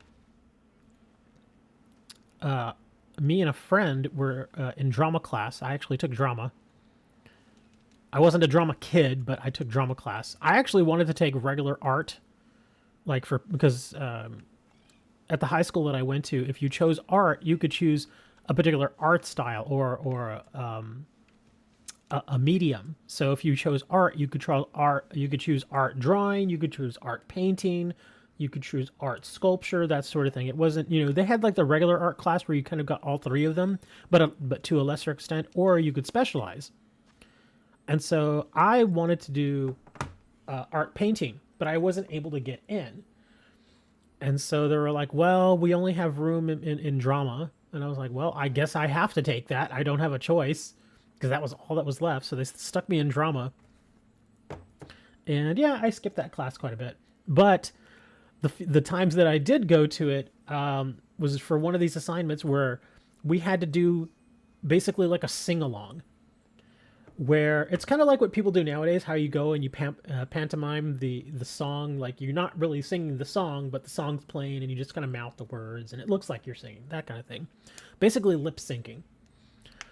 But not only did we have to do that, but we had to create like a scene around it. Like, we had to act out what was going on within the song. And the songs that were chosen were not like regular songs that you would normally hear, like on the radio. They were usually like songs that you would hear like in musicals or in plays, or in some sort of movie or something where the character actually sings along, that sort of thing. And so there was a huge selection of songs there. And me and this dude named Fabian, I'd known him like for 10 years, so we were old pals. And I should actually bring my chicken here, huh? Okay, I'll bring my chicken. So we were looking over the songs and we found one, and we were like, okay, we think we want to do this one. And we took it to the drama teacher, and the drama teacher took one look at us and she's like, this is perfect for you guys. And we were like, yeah. So we had her blessing, and she was like, yeah, go and work on it. And this is kind of what the idea that I had for this song. And we're like, okay. So we followed her instructions, and the song itself, God, what was the name of the song? Oh, it was Can You Feel the Love Tonight? Again, from The Lion King. And my friend Fabian and I, we were playing the parts of Timon and Pumbaa, because they have some singing and some dialogue in the song. They start the song out, and then they finish the song. In the middle, it's adult Simba and Nala, I think is her name, his female companion that they'd known since he was a kid. I think her name is Nala. It's when, it's like in the middle part of the movie where Nala's out hunting and she happens to run into Simba and they recognize each other and they're kind of like, ooh, they get to the little romantic kind of thing. But anyways, so yeah, we did like a little musical number where it was me and Fabian, and then we had a couple of other people that were with us doing this as well. And they did the Nala and Simba part, and then me and Fabian did the Timon and Pumbaa part. And we absolutely destroyed it. We just rocked it.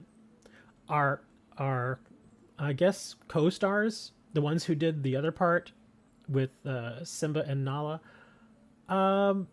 they weren't very good. They really phoned it in. It was because it was one of those situations where it's like, well, I'm in drama class, I'm gonna get graded for this. Let's just go all out.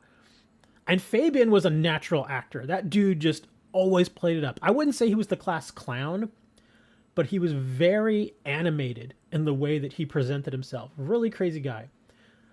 No, I did not actually sing. Again, this is like lip syncing. You act like you're singing, whereas the track is already playing in the background. So no, I didn't actually sing. None of us actually sang. We just pantomimed, and we just had to create a scene. So Fabian and I, we go in and we create our scene. We work it. We're like into it, and we're like throwing our arms in the air and, all sorts of stuff. And the class, the way that it worked it out is that our drama class, which was like 25 students, and then we had a couple of other classes come in so that they could watch our performances as well. So there was like a good 70 people in the room, at least. And so we're in there, and they're filming this too. I don't have the tape. No, they didn't give us a copy of the tape. I wish they would have. But they film it, and I remember it was like we went on, like we were the last people to go on. It was right before the class was about to end. And right as we finished our performance, everybody stood up and cheered. And I was like, this is actually pretty amazing. It was great. It was wonderful. And I remember the next day, we went back into class, and the drama teacher was like, that was incredible. You and Fabian get an A, but your co-stars, they get a C. So no joke. Yeah. The people who played, the two girls who played Simba and Nala, apparently they got a C, and me and Fabian got A's, because we were just, it's one of those classes, drama's one of those classes where as long as you participate and show some effort, you're gonna pass the class. As long as you try. And so that was the whole thing. It was like, let's just go out there and just do it, because everybody was doing it anyway, because everybody had this assignment. Not only us, but the other drama classes as well. And so everybody was doing it. So there's really nothing to be embarrassed about. It's like we're all acting. That's drama class, And so we were all doing it. And we're just like, well, if we're going to do this, we're going to just go all out. And so we did. It was actually one of those really, really nice moments that I remember from high school. I didn't have very many, at least in high school, but yeah, it was a very, very, very nice moment. I still remember it to this day. And I really do wish that I had access to that videotape. I'm sure that videotape at this point has been destroyed long ago. But it would have been nice to have been able to get a copy of it.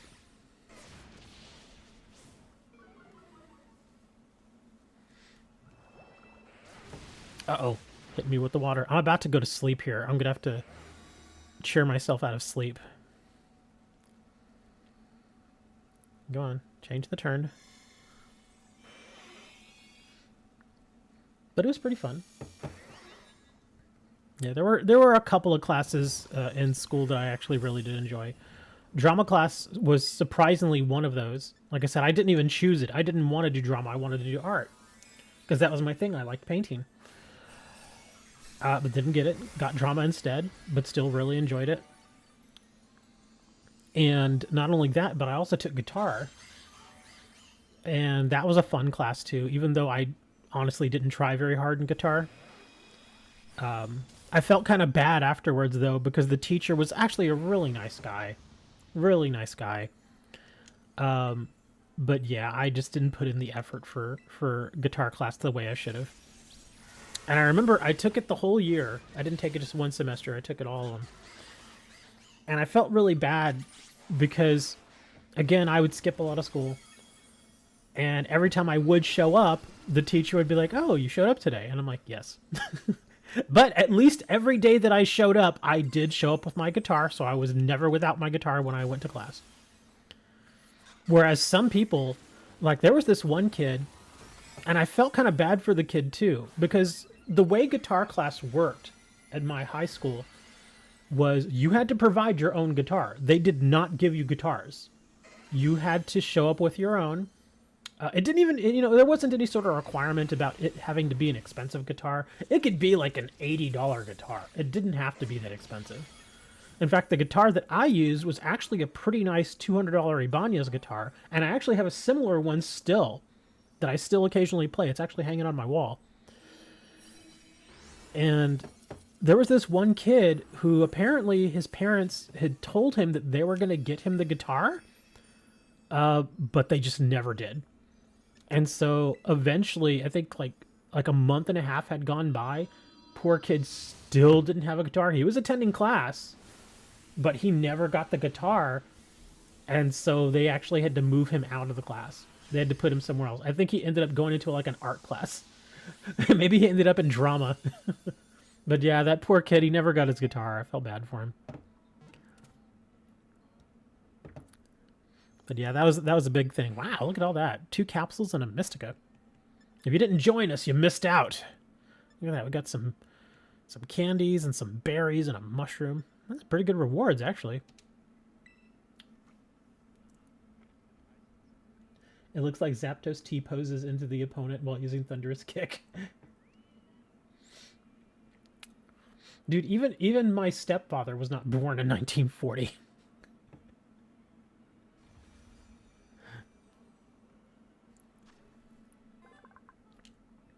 Yeah, this was not that long ago, man. This was back in like sometime in the 90s. The only person in the last 3 Tera raids. There are a handful of people here. I think Moni and Dre are just listening and watching me do stupid stuff. They're enjoying the fact that I'm talking about my old high school days. And oh look, there's our 6-star. Okay, so I can go check out this flying one, and then if that's no good, we're gonna go immediately to that 6-star. And I think I've said this before several times, but if you're in high school, or if you're not quite in high school yet, when you get to high school, dude, enjoy it. Seriously, do everything. Do everything in high school that you want to do. Do not, don't just kind of, go through the motions and just kind of go to class. No, dude, go and do everything you want to do in high school. Because once you get to be an actual adult that's out of school, things do not get easy. Things get much, much harder. So yeah, go to high school, take the classes you want, play on the football team if you want, play in the band, I don't know, whatever it is your thing is, but just do it. ask the hot girl out, do whatever. I never asked the hot girl out, but I always stayed close to her. I always stayed friendly with her, and we did eventually do stuff. I'll just leave it at that. But yeah. Yeah, women were not something that I ignored in high school. In fact, they were one of my primary primary things that I would concentrate on.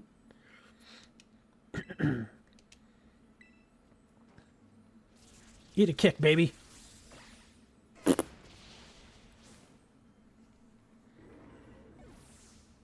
I actually told the same thing to my nephew when he was younger. He was like 12, 13 years old. He was about a year and a half or so from going to high school, and I told him that. I was like, yeah, dude, if you go to high school, just do everything. Do it all. Not drugs, but yeah, don't do drugs. But like all the fun stuff in high school, like, you know, taking pictures with your friends and, you know, doing yearbook stuff and playing on sports teams, that sort of stuff. And he did do it all, which was kind of nice. I even told him that kind of jokingly. I said to him, you know, make sure you also... Oh, this is a fairy.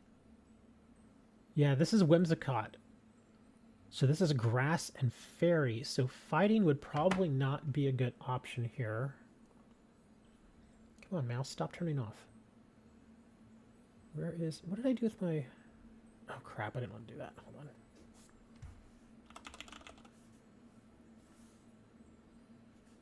I'm trying to check something here real quick. Let me see. So it's fairy and grass, but it's going to be normal. What is normal weak to again? Normal is only weak... Really? Only weak to fighting? Well, I guess I could bring in a non-fighting... Yeah, non-fighting type, but give it a fighting move. Yeah, because I imagine it's going to have at least one fairy move, probably like a Dazzling Gleam or something. I actually have to think about which Pokemon I want to bring here.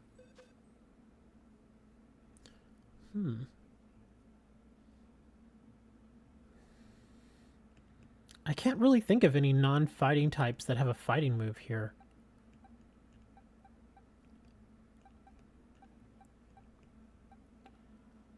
Let me see. Let me check Ghost real quick. Ghost. Bug.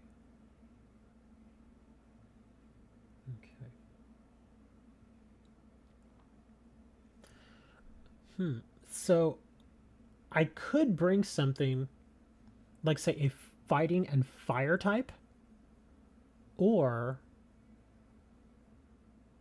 a poison and fighting type, but I can't even think of a poison and fighting right off the top of my head. Okay, so let's try... We'll do fighting, and we'll also do fire. Oh, the monkey! Yeah, we could bring... What is it, Monferno? I think that's his name? Yeah, the monkey is that. Oh, that Tauros is also that as well. But yeah, I think the monkey I have here should do it. Yeah, there he is. So according to this, he should get hit normally then. Although this guy Tera is into fire. I actually don't mind that though. So yeah, since he takes half damage from fairy type moves because of his fire, and double damage from because of his fighting, then it should equal out. Oh, he's not fully trained. Mach Punch, Drain Punch. What's his defense?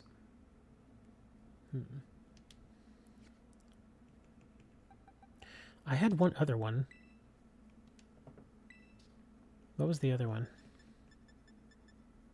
Oh, this guy. The Tauros. Oh, and he tears into dark. Well, I wouldn't want to Tera either way, but let me see what he's got. Oh, he's got Anger Point. And he is trained up. 319. Special defense. Okay. Bulk up, double kick, Zen headbutt, and flare blitz. And he's got anchor point too. I think I actually want to try this guy. What do you think? Do you think the Tauros would work here?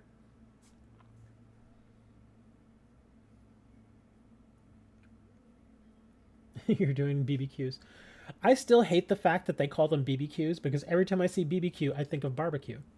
I don't think of Pokemon. A steel type would probably work best. That's a choice, huh? The thing is, though, is that normal, since that Whimsicott is a normal type. I guess what you're probably going for is you're probably going more for survival, so you don't get hit all that hard. Because again, the Whimsicott, its Tera type is normal, so I want to try to hit it at least fairly hard. I think I'll try this one. Or, I mean, I guess if worse comes to worse, I can just bring support. And I can let you guys do the hard stuff. I'll just bring in my Umbreon. And I'll let you guys figure out the hard stuff here. You're going to teach your Tinkaton Brick Break. I'll bring Umbreon so I can at least pump you guys up with Helping Hand. Because I think that we're probably going to really benefit from a supporter here. I don't think we can just go in guns blazing here. We're going to need some support. And I'm also going to throw Screech out there too. So I would say this. If you're going to be bringing something that's going to hit physical damage, pump yourself up the first couple of turns with like Sword Dance or something. And the first 2 turns, I'll hit it with Screech. And then after on the 3rd turn, I'll Helping Hands, and then you can hit with something like a Brick Break. And then we can do that. Here, I'll give you guys a minute to make those changes real quick, and then I'll start the timer. So I'll give you like a minute. Got some. While y'all are doing that, I'm going to check my emails. See what we got here. Spam, spam, spam. More spam. Another sale on the store. A handful of Yu-Gi-Oh cards sold. Golden Sword Soul and Thunder King, the Lightning Strike Kaiju. I've been seeing him sell a lot lately. Thunder King. I guess those Thunder King cards are still pretty popular. They keep selling. I sell at least a couple of them every week.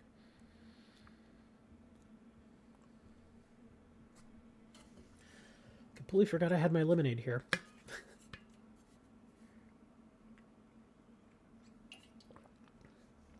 Oh, wow. I will say, though, I mentioned this to you all the other day. I don't think many of y'all were here on Wednesday. I got this this insulated mug. It's like a big old 30-ounce mug. And I just left my drink in here for almost 2.5 hours. Completely forgot about it. Just now finding it, right now. Still nice and frosty. Still really cold. No, not pink lemonade, just regular lemonade.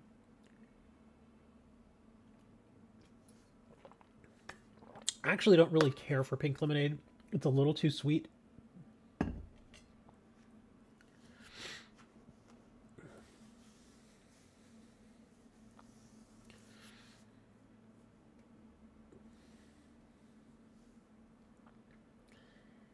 I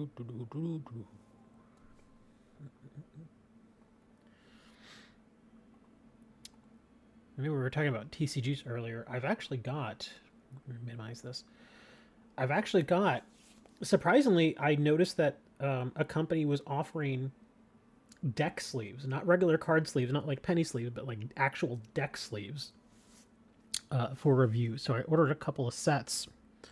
And those should hopefully be here. If not tomorrow, then probably Monday. I'm going to check those out. What else did I order? Oh, there's another company that's offering more of those. Well, this one isn't really an energy drink. It's more like a...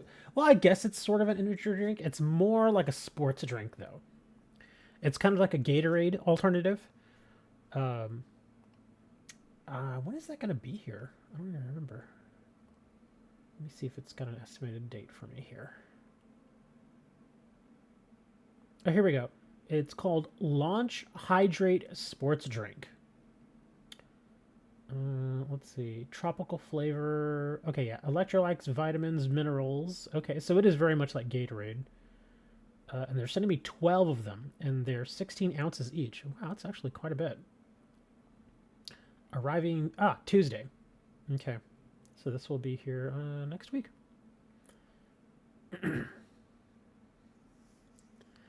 No, Dre, that's basically... I mean, because anytime you open a pack of cards, you're basically playing the lottery.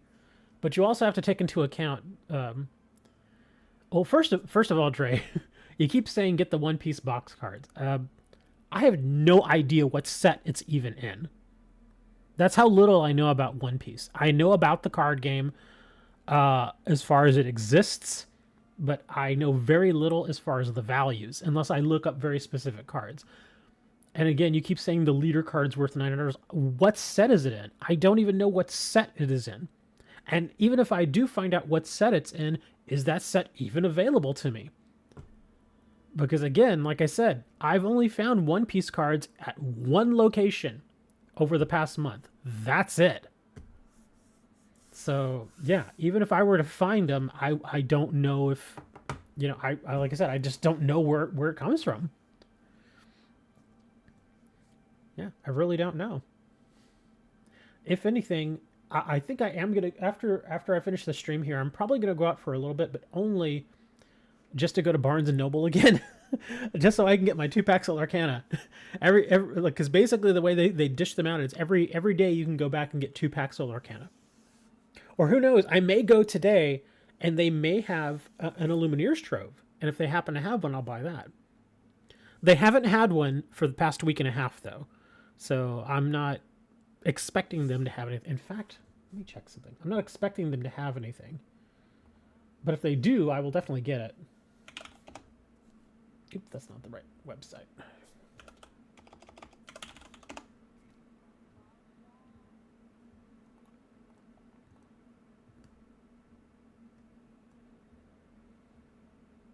Okay, just had to check something here real quick. That looks good. Looks good. Okay, cool. But yeah, I'm probably gonna go out, probably for lunch. Probably just pick something up, like go to the grocery store. But while I'm out, I'm gonna go to Barnes and Noble.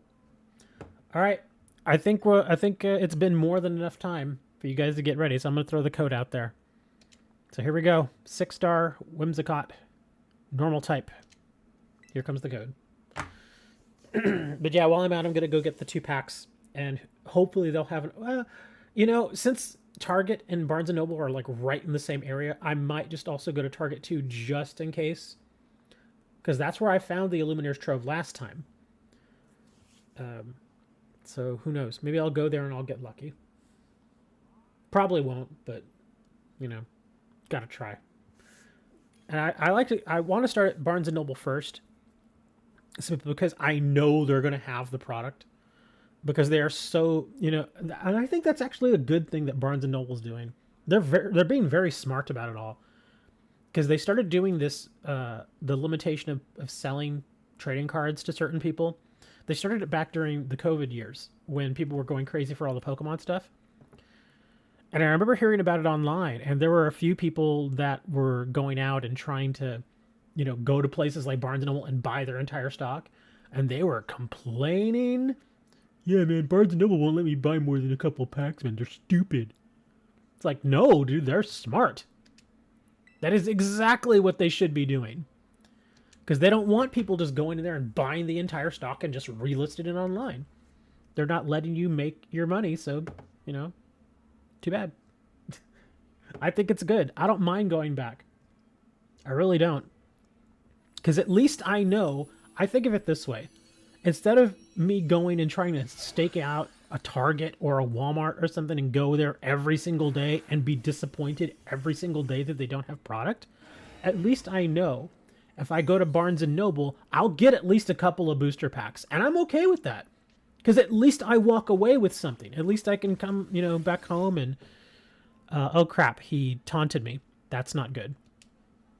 Okay, well, he taunted me, so I have to snarl him. Sorry, guys. Oh, he's super effective on me, you butthead. But yeah, like I was saying, at least I know I can go get 2 booster packs and come home and open my 2 booster packs and I'll be happy. Yeah, it's not exactly an Illumineer's Trove, but it's still booster packs. And those, like I mentioned to you all before, those booster packs have been very friendly to me. The last 2 booster packs I got weren't as friendly, but they are still pretty friendly. Like in the last 2 booster packs I got...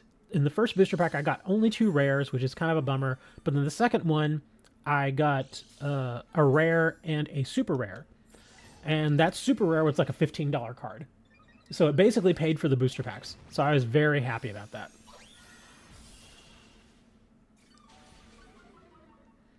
That's the one great thing I'm really enjoying about Lorcana is, at the very least, if I open a pack of cards, or if I open a couple of packs of cards, I usually at least get my money back. Did you sell all your ghost rares? I think I have like 1 ghost rare left. I forget which one it is. Actually, wait, I have 2 ghost rares. One of them is a Mystical Space Typhoon, which is actually pretty expensive, so I wouldn't expect that one to sell that quickly. There's another one. Wow, that was a hell of a heal. There was that one other one that I pulled that's a Link card, but I think it's like a $30 or $40 card. I don't remember exactly how much it is, but man, this dude is still hitting really hard, even with all my snarls on him.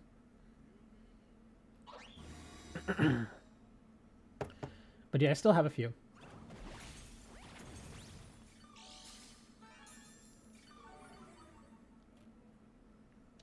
Hold on, let me helping hand you.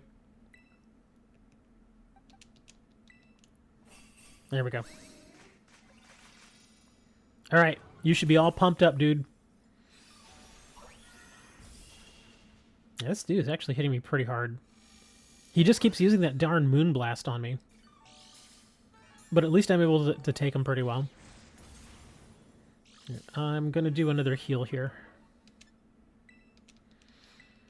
Yeah, a lot of those cards don't... I mean, because they're so expensive, those cards just don't sell very much. I have actually had a few sales here in the past month where the cards have been a little more expensive. Like, I got that one card that... I'd mentioned it before. It was the most expensive card in the current Lorcana set that you can get that is not an enchanted. It was the Cold Foil... legendary card, Beast something, and I pulled that card, and that one sold. It was about, I think I sold it for like 48 or something like that, selling 50% off. Why would I do that?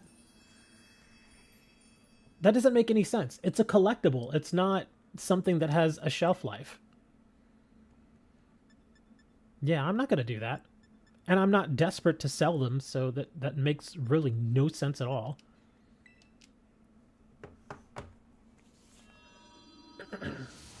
Yeah, like any card that I have that's like, $400, $500, $600, I'm not going to mark those half off. That makes no sense. Because all I would be doing, because think of it like this.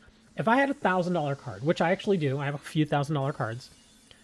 Like I have my Ultimate Rare First Edition Elemental Hero Air Neos. That is legit a $1,000 card.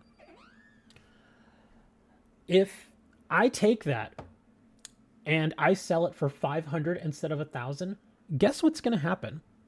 The person that buys it from me is going to go and list it on eBay for $1,000, and that card will and they know the card will eventually sell. So I'm basically just giving them $500. That makes 0 sense. Makes 0 sense. Yeah, it's again, would you take $1 million home and sell it for $500,000 knowing that you would still eventually get $1 million for it? No, of course you wouldn't do that. It's a house. Just like a trading card is a collectible. Especially as these collectibles age, some of these older cards, the value generally is only going to go up unless the game is dead, but that's not happening here. Yeah, it makes no sense to cut prices like that.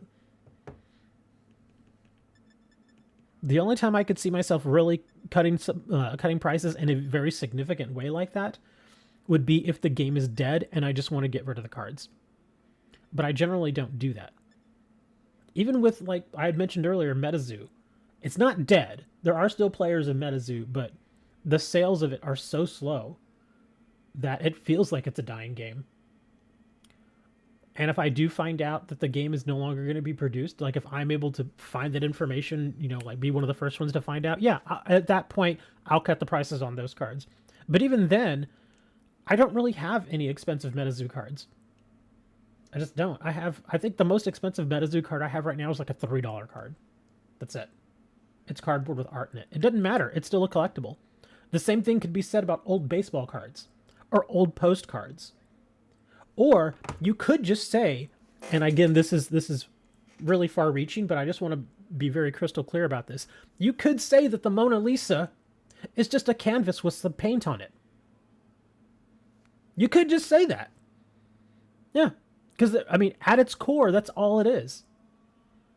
Yeah, it's just a canvas. It's a very old canvas with some very old paint on it. And it just happened to be placed onto that canvas by a very famous artist. Does that suddenly make the Mona Lisa worthless? Or do you think the person who paid, what, like $80 million for the Mona Lisa is going to suddenly say, I guess I'll sell this for like $4 million? Of course not. No. That's the thing about collectibles. And each collectible that you have out there may not necessarily have the same staying power as others. But come on, man, pick it up. But a lot of them do. Again, as long as the game is still alive, it's going to have some value. And even if the game dies, there may still be value in that card depending on the ecosystem in which it was created. A perfect example of this, of a dead card game still holding value as far as the cards go, would be World of Warcraft. The World of Warcraft TCG has been dead for many years at this point. But those cards that I have, they still sell, and they sell at good prices. I don't think I've sold a common from World of Warcraft TCG for less than 25 cents ever. And some of the rares, some of the foils still sell for like $5, $10, $15. And people buy them. I don't get a ton of sales, but they do still move. And that's because World of Warcraft, the video game, the MMO, is still around. So that ecosystem was really strong. And in fact, Blizzard, I think I mentioned this, Blizzard just released a series of cards. Oh, wow, look at this. Well, this will be nice to get. I'm definitely doing this, dude. Oh, how much you want to bet he may have Lightning Rod? I'm going to go with an Ice type. How's the... Not the gold ring, the one ring. It's worth $2 million because there's literally only one of it. Okay? Now, there are several versions of the quote-unquote the one ring, but the one that Post Malone owns, the one that's worth $2 million, it is a serialized card. It's one of one. So that particular art and that particular art style on that card has only ever been printed a single time, and it's never going to be printed ever again. So it really is a one-of-a-kind card. It is literally a one-of-a-kind card. It's, in a sense, you could say, it's kind of like the Mona Lisa of Magic the Gathering. It's one of those items where there really only is one. There's no... I mean, you could have a substitute, kind of like how there are, printings of the Mona Lisa, but there's only one Mona Lisa ever. There's never going to be another one. And that's basically what the One Ring is, because it is so unique. Now, like I said, there are other printings and other versions of the One Ring, but it's not the same. It's not the same one. There's only one serialized the One Ring, and that's it. There are no others. I am going to bring an Ice type. I think I'm going to bring my bear. Where's my bear? I moved him, so I don't remember where he is now. Oh, here he is. Let's go, buddy. And this is the Porygon Z, right? Yeah, this is the Z version. So if you actually don't have the Porygon Z, because to actually evolve your Porygon 2 to Porygon Z, I think you have to trade it, right? Which is a pain in the butt. So I imagine at least a couple of you would probably want to get this one, simply so you don't have to go through the trouble of actually evolving it. But yeah, this is the Porygon Z.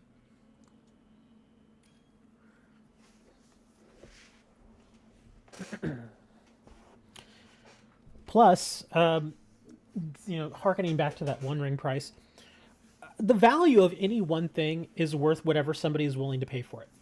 Now, we can guess at what that value is. In fact, we did that with the One Ring. Like, when the One Ring first came out, somebody immediately offered a bounty for it of $100,000. Even at the time, I thought to myself, you know, that is way too low. That is way too low for a one-of-a-kind, one-of-one card. I actually thought that the One Ring, and this was just my kind of guesstimate, you know, based on my knowledge of card games and Lord of the Rings lore and all that stuff, I thought it was worth about $1.5 million. $1.25 million to $1.5 million. That was my estimate. And so when it sold for $2 million, I was like, oh, wow, that's a lot more than I thought. And it's kind of the kind of crappy thing about that whole situation. I mean, there's not a lot of crap about it. It's still a very good situation. But the crappier part of it is that, again, this is a single card, a one-of-one card. There is no other copy of this particular version of this card in existence. There's only one. When they took that card, or when they sent the card to PSA for grading, PSA graded it a 9. Not a 10. It came back a 9. Which is kind of a bummer, because you're like, okay, this is supposed to be like a holy grail card, like, oh my god, only one in existence, and that one card in existence is not perfect. It's a 9 instead. I don't even remember exactly why they called it a 9. I don't know if it was a surface issue or what, but it was just really odd. I thought it was kind of funny. I think because most of us just sort of expected that, well, if it is going to be a true one-of-one card, then you would imagine that Wizards of the Coast, the people that make Magic the Gathering, you'd think that they would be like hands-on, like, okay, this card has to be perfect. It has to have everything going for it. It has to have clean edges, has to be perfectly centered. The surface has to look immaculate. Everything, right? Nope, it was a 9. PSA graded it a 9. So there's probably one or two very, very minor flaws on that card. Still a good looking card though. Beautiful card. I just thought it was funny that it wasn't a 10. Could you make a one-of-one card, sell it for a couple dozen? No. There are several reasons why that particular card is worth what it is. I'm just gonna Ice Fang him. I'm not gonna care. One, because it's attached to Lord of the Rings. Lord of the Rings is a worldwide world. What's the word? Let me explain this. Okay, Lord of the Rings is loved the world over. I don't think there's a single country out there that doesn't have the Lord of the Rings translated into their native language, if their language is beyond English. Lord of the Rings has been translated into something like 120 different languages. It's insane. Lord of the Rings is all over the world. It's a worldwide phenomenon. It has been for decades, even before the movies came out. When the books just came out, it was amazing. So that in itself adds a lot of credibility to it, and the fact that the card itself was made specifically for Magic of the Gathering, that lends a lot of credibility to it too, because this is a game that has been around for 30 years. This is not just, you know, a flash in the pan sort of company saying, hey, we're making this collectible. You know, okay, you can do that, but part of the reason why there is value in that is, one, because it's officially licensed by the Tolkien estate. the people that control everything that happens with the movies and the books and all that stuff. They get final say on if a product is good enough or if they want to do a particular product, and they don't just hand that out willy-nilly. You have to be a real company in order to get it, personally signed off on that it's okay to do it. And when you add that to the fact that Magic the Gathering is, again, a very popular game that's been around for 30 years, those two things put together give it its value. Because there have been people out there that have done paintings or pieces of art and stuff. And sometimes they do have value to them. Like that one guy, Banksy. He's a modern artist. If you've not seen it, I'm pretty sure you probably have seen some of his work, because it's there's a lot of, well, there's not a lot of it, but it's very, very popular. And it's usually always in the news whenever he does, or releases some work. That's because, one, he's very talented. And two, it's very modern. And three, again, it gets so much attention.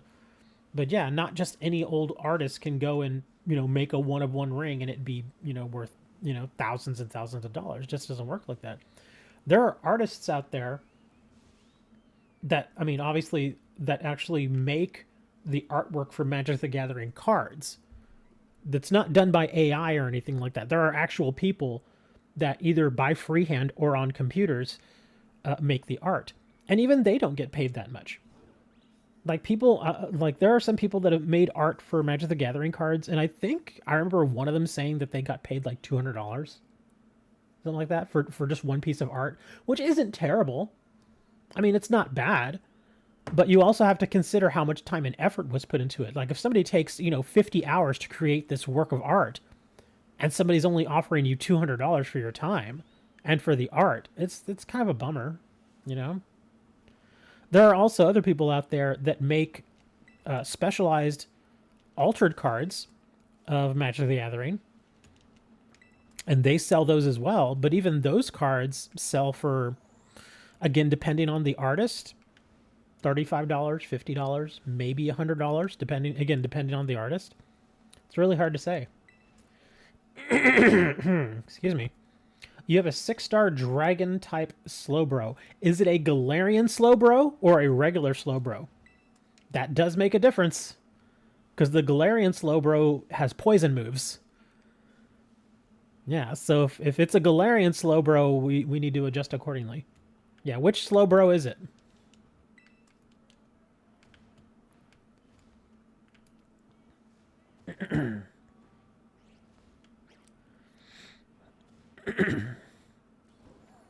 There are just so many variables, especially when it comes to things like art, because art is a very subjective thing. It's a Galarian Slowbro. Okay. What would I bring against a Galarian Slowbro that is a dragon type? Probably would not want to bring a fairy, because like I said, he's probably going to have at least one poison move. So maybe ice?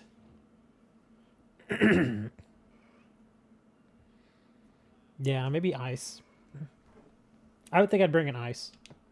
So why are some cards only worth 10 to 15 cents? Market demand, really. Yeah.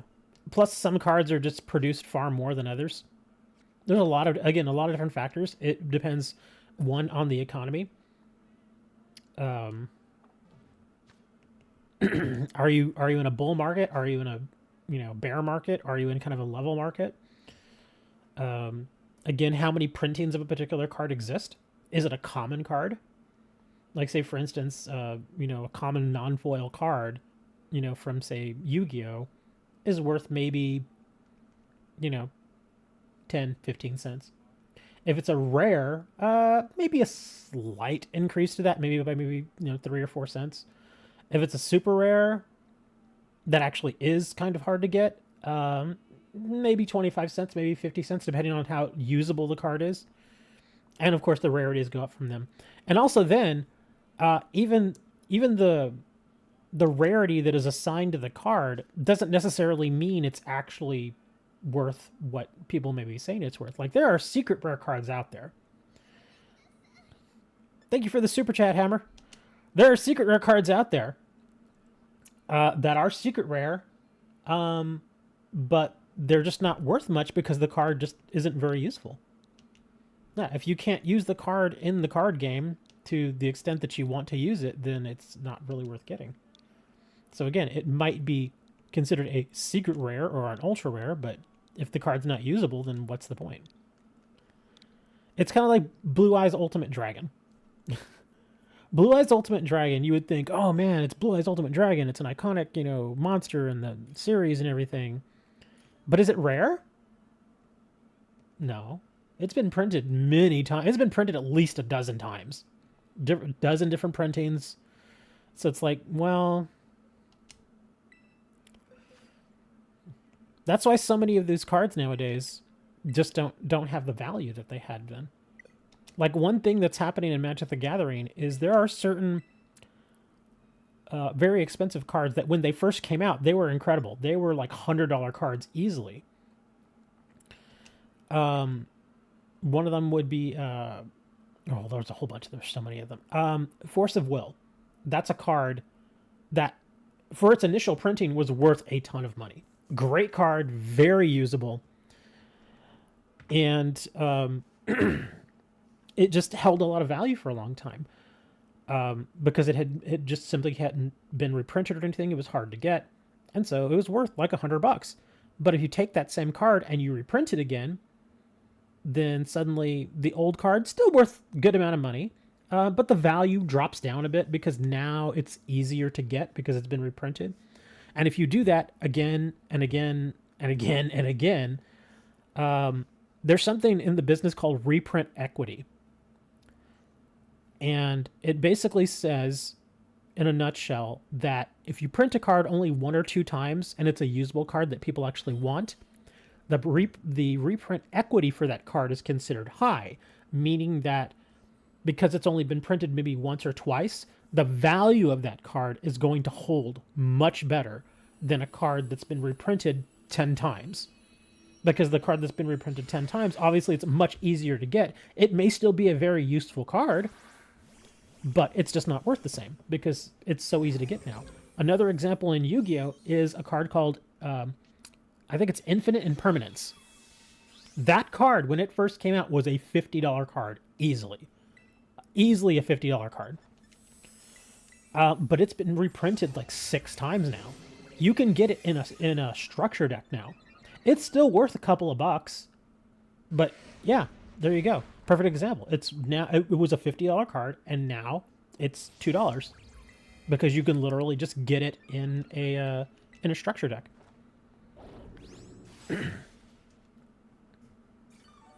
Did somebody bring a bug? DJ, did you bring a bug? Dude, it's poison. You can't bring a bug to poison. No. You can't bring a bug to poison, buddy.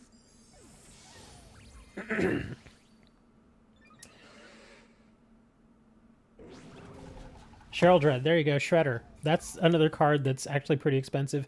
That one actually hasn't been reprinted, has it? I don't know how many times that's been printed. I don't follow that card.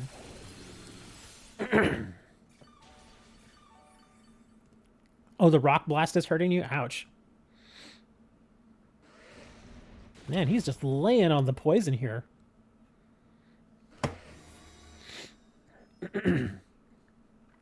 Yeah, but isn't the Frostmoth ice and bug? I think he's both.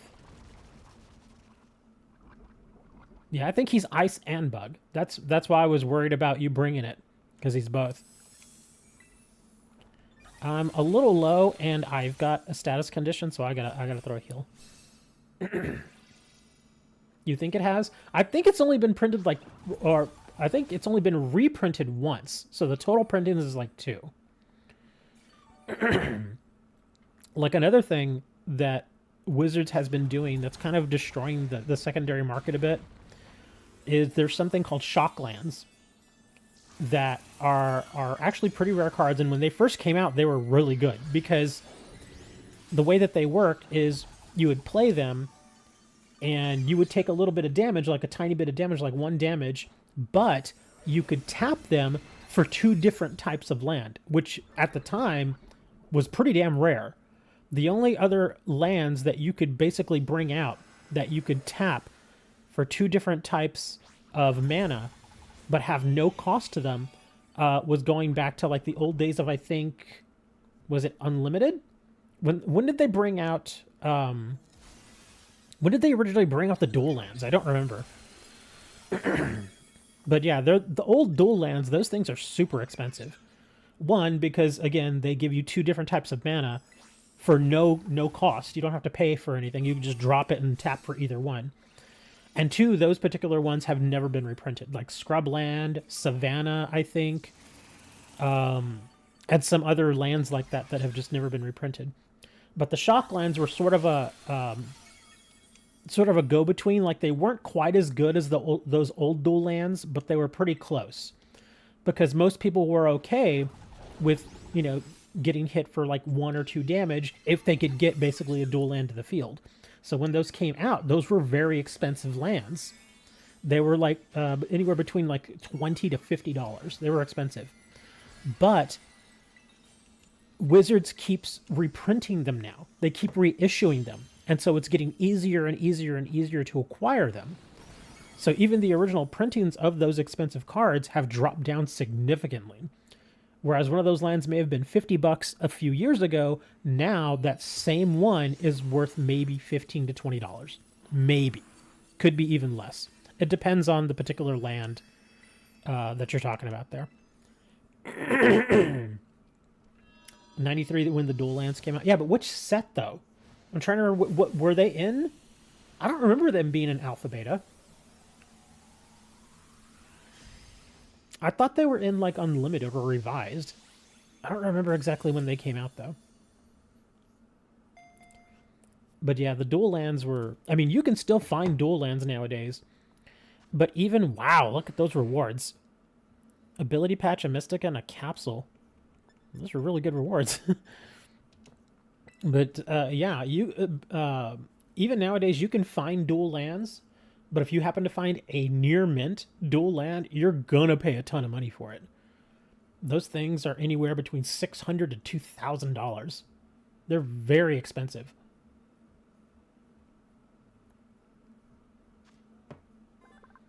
So why did you use Terapagos? What's a Terapagos? I wasn't even really looking at any of the other Pokemon. I was talking and just keeping myself alive. Ellie used Terapagos. Damn, Ellie, why do you want to do that to me? Somebody else already gave me spoilers, too. I've been getting spoiled a lot. But, I mean, I'm mostly kidding when I say, oh, no, y'all are giving me spoilers. Because it's like, well, you know, I understand. It's the DLC. They're new Pokemon. People want to use their new Pokemon. Yeah. That's just how it is. I'm not going to be mad about it. I don't expect you all to not use certain Pokemon just to appease me, so. The box legendary for Indigo Disc? I don't even know what that is. What's an Indigo Disc?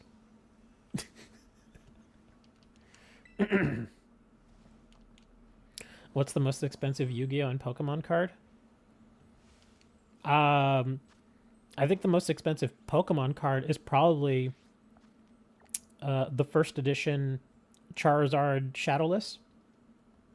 There's one graded at a 10, and I think that was like... I think the last time that one was sold was like 1.2 million.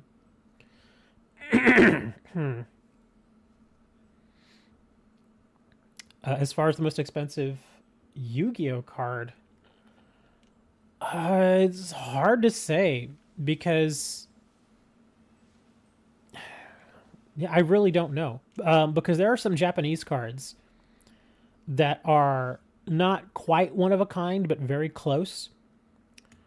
And some of those can fetch a pretty penny, graded or not. Like, I've seen a couple of Japanese printings of some really old Dark Magician cards, like even pre-Duel Monsters era. And some of those cards I've seen going for you know, like $100,000.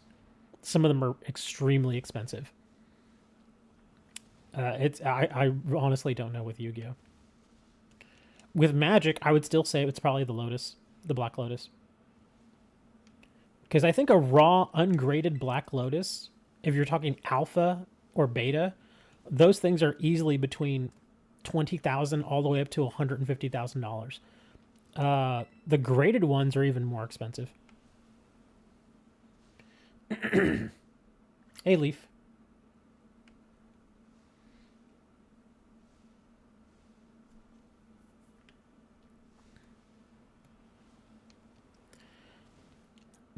There are a few other cards that are actually pretty up there. Basically, any of the Power 9 cards are going to be worth a good chunk of change.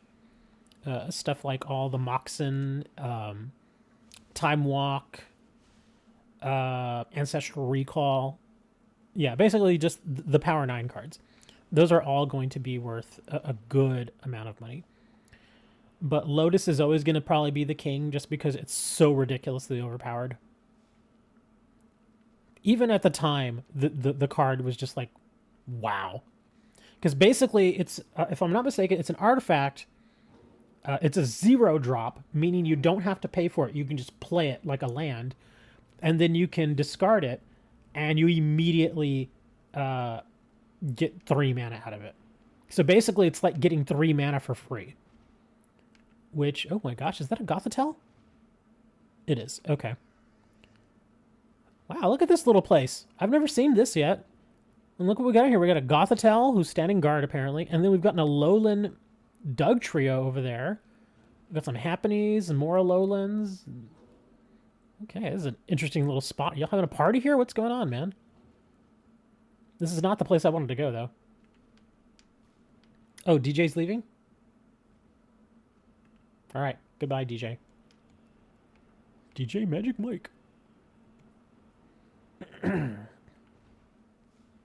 Yeah, plus a lot of the cards, a lot of the older cards, the price is always in flux. Because again, what one person would, pay for a certain card may be different from what the next person is willing to pay.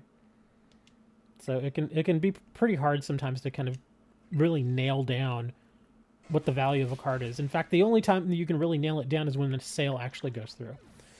And sales for really high-end Magic cards or Yu-Gi-Oh cards or Pokemon cards, those sales are actually very rare. Like, again, that Charizard that somebody has, I think, wasn't it Logan Paul that had that card? He paid did he pay like $1.5 million for it or something like that? He paid a really stupid amount for it. And I only say stupid in the sense that it's a lot of money. I don't mean he made a mistake necessarily. I'm just saying it's a lot of money.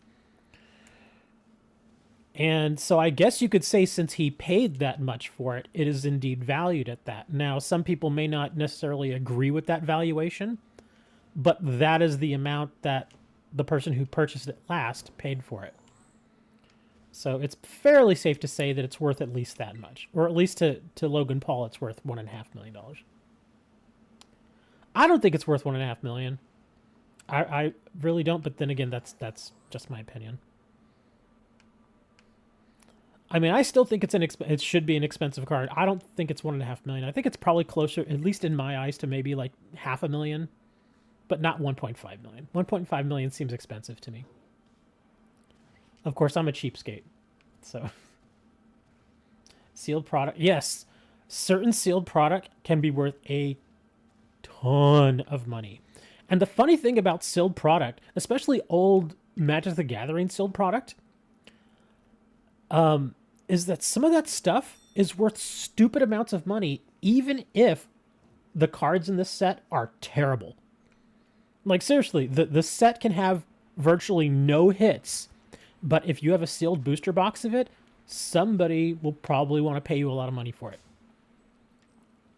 Like, the only box that I think is really worth its valuation as far as old Magic is probably Arabian Nights.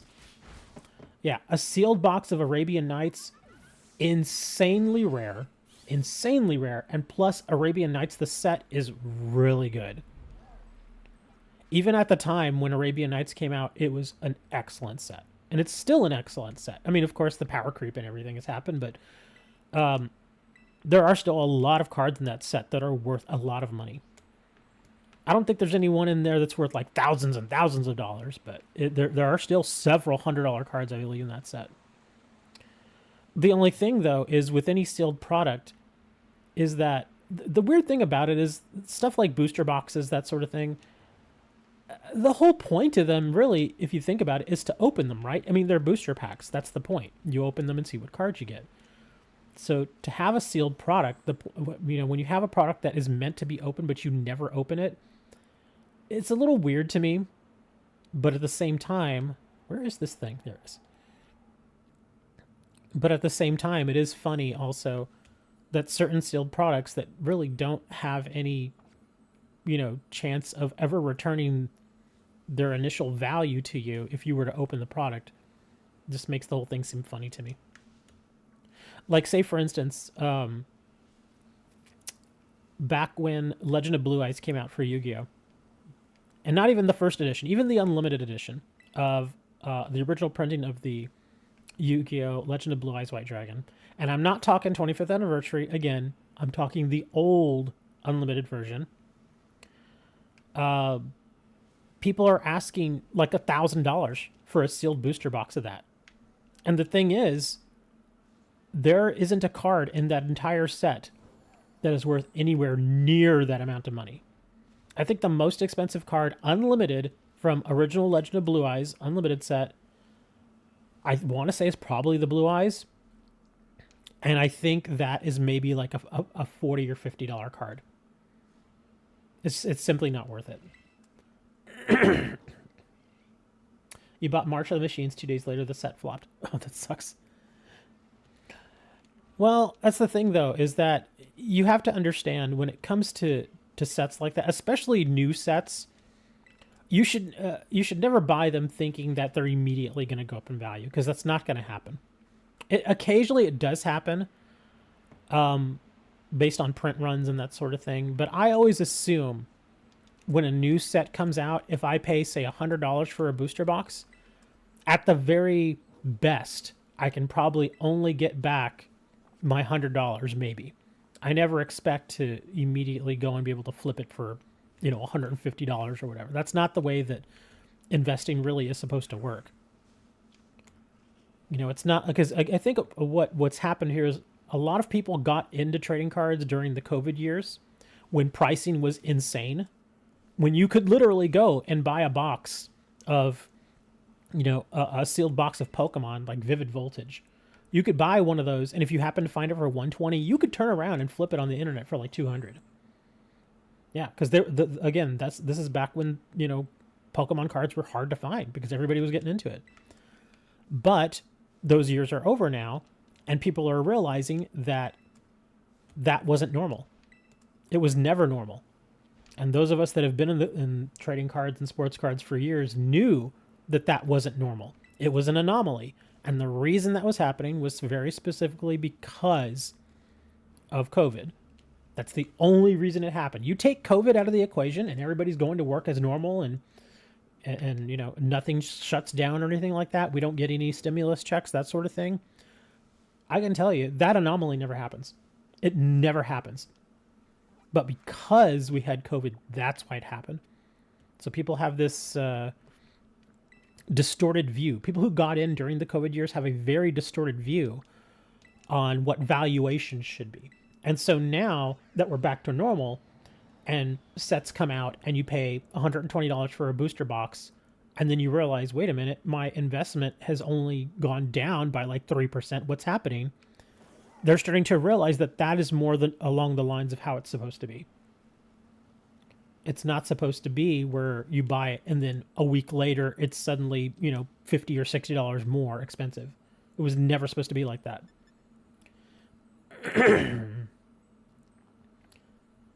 You think we could trade MC Hammer and Moni for $200?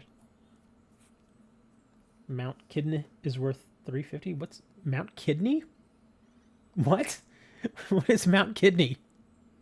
Okay, so we got a ground type here. I guess we could bring water in here, huh? Where's my little Lapras? I just got Lapras. I want to bring him. Where are you, Lapras? You're in here somewhere. There you are.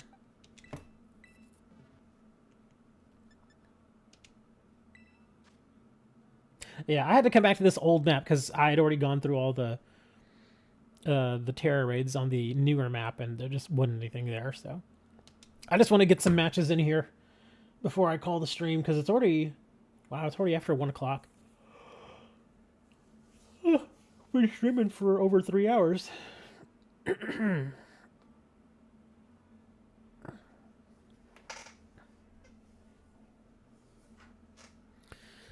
collectibles can be a very strange beast at times.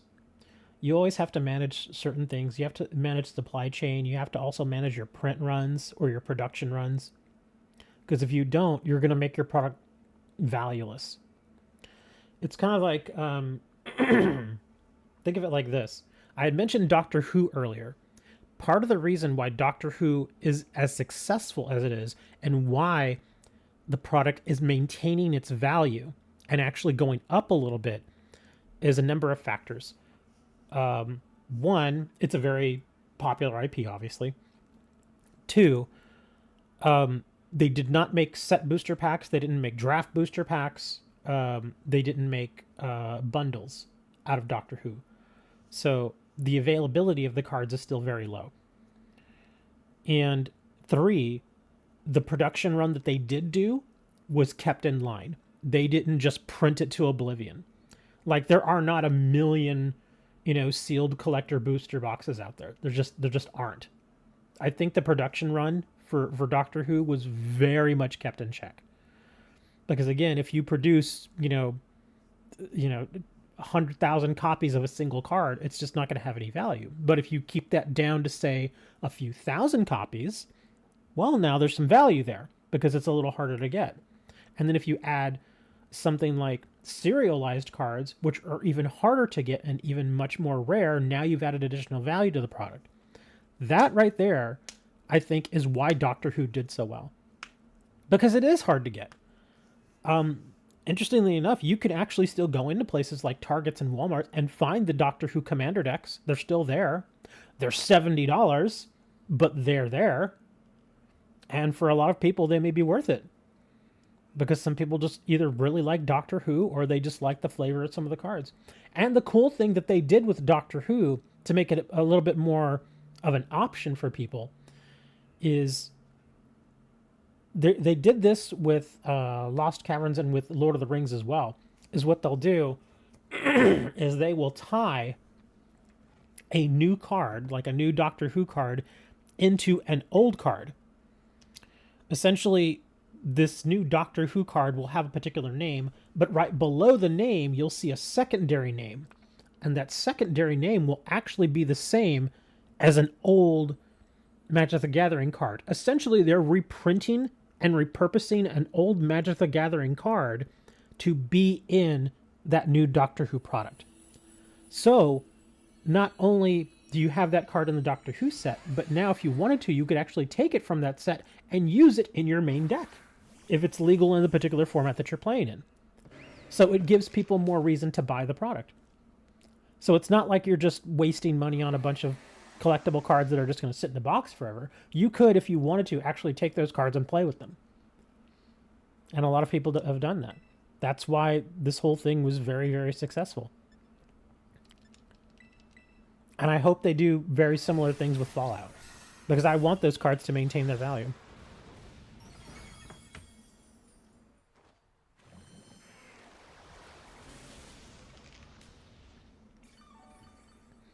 One thing that they did, though, where they really screwed up, is with Secret Lairs. Secret Lairs used to be like this special thing that you could get every now and then, where they had like very specialized cards. Like, that Bearscape card that I share every now and then just because it's hilarious?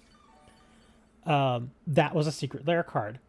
And it was a reprinting of an old card. But it had new art and everything. It's just kind of a special thing that they did. It was a very limited print run. They only printed like a few thousand of them. And what they started doing is they just, for something that was first done as kind of like, I don't want to say a one-off, but just like an occasional thing, like something they would do maybe twice a year. Now they do Secret Lairs like every month. And so it's almost like nothing special anymore because they just keep doing these. and they just pushed it to the point where nobody wants the secret layers anymore. It's like, well, why would I continue to buy this if, you know, you're asking me to pay $50 for a set of maybe 5 to 8 cards, and I'm not getting my $50 value out of it? Because when you would, you know, pay $50 for some of these cards at the beginning, yes, each of those cards was worth like $10 to $15, but now that they have done so many of them, a lot of those cards, when you get them straight out of the pack, are worth maybe $2, $3. So it's like, why would anybody want to buy them? Yeah. In fact, Secret Lair has been going down for the last year and a half, 2 years now, because they've done it so much. They just keep doing so many that it's not special anymore.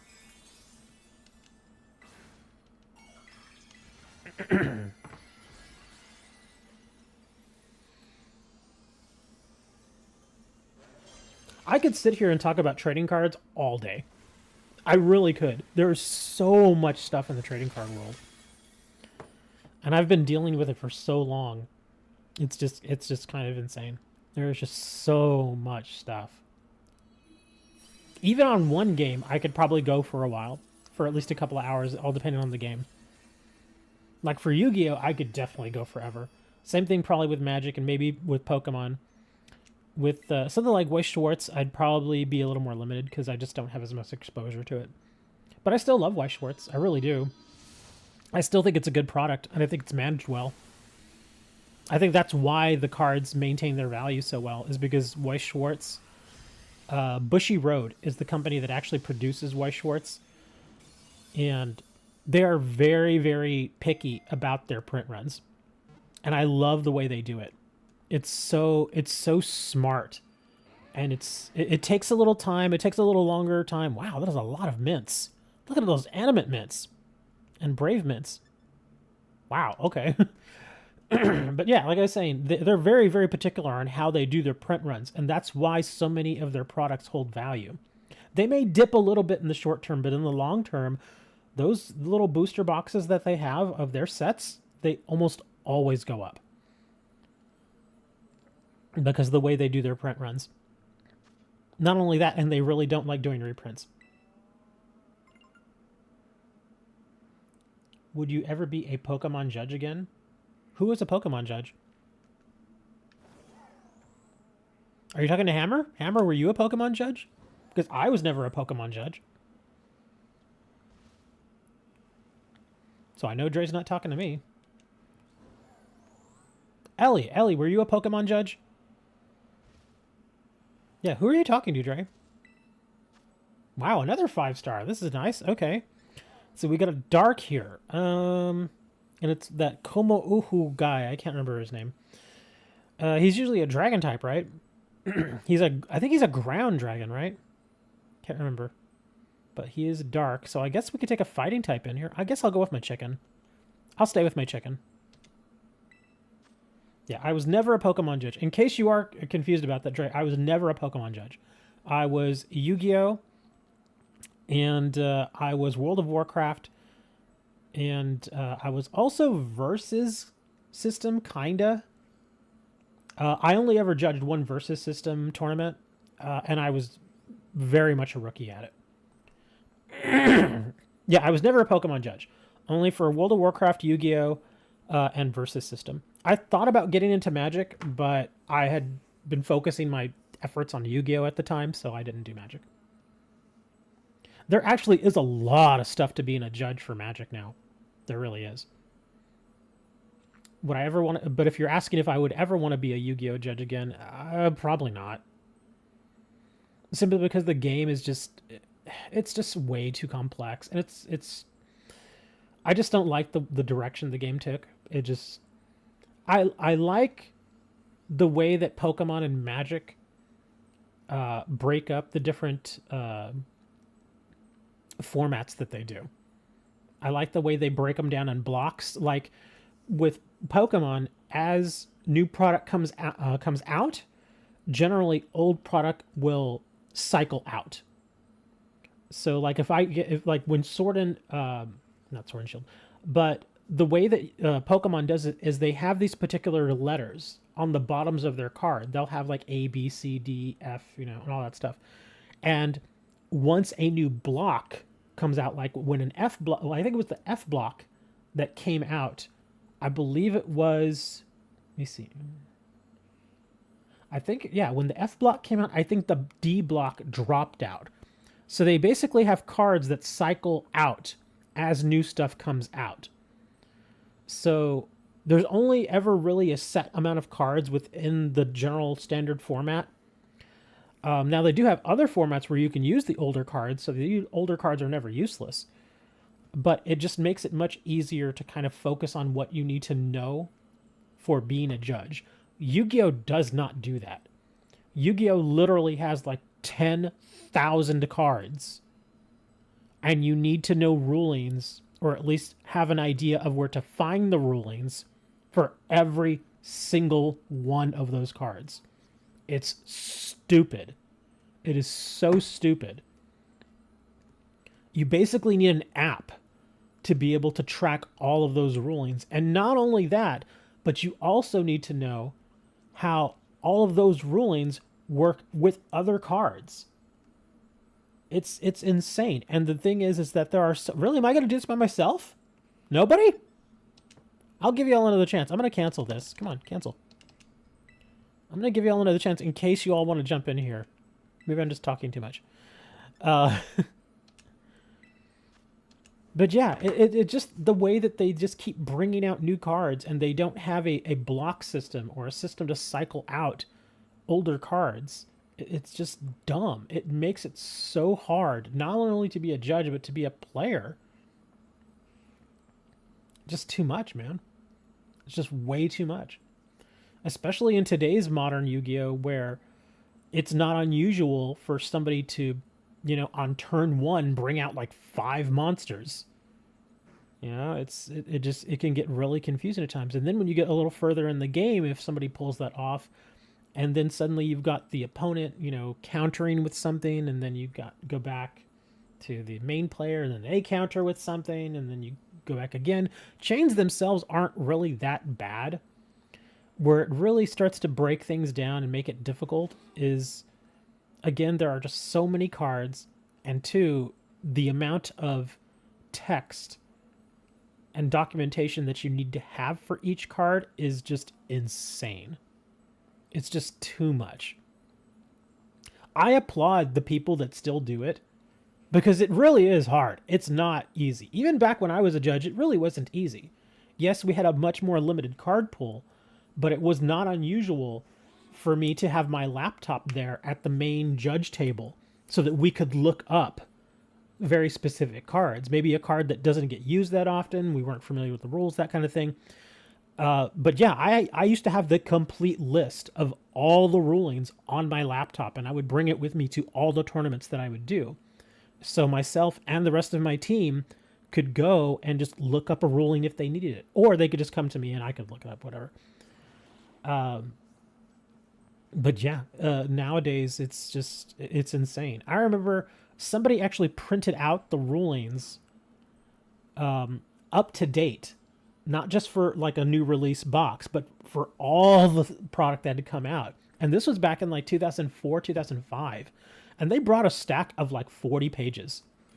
Just all these different rulings.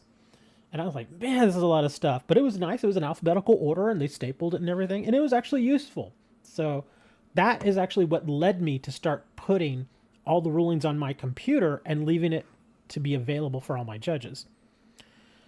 But nowadays, can you imagine somebody printing out all the rulings for every single card? It would be a book. It would literally be like 800 pages, probably, at least. It would be insane.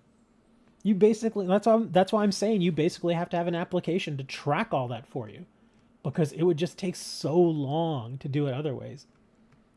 And I imagine that probably happens at least fairly often at major tournaments, like regional events and championship series events.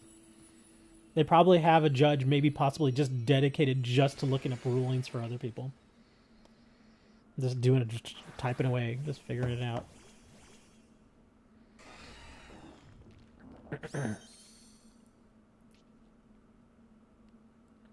Five monsters with 10 negates and yeah, it is kind of nutty. Thunder Kick. This should lower the defense a little bit, so this should actually help out our bunny buddy. Yeah, there, I dropped his defense for you. Blam!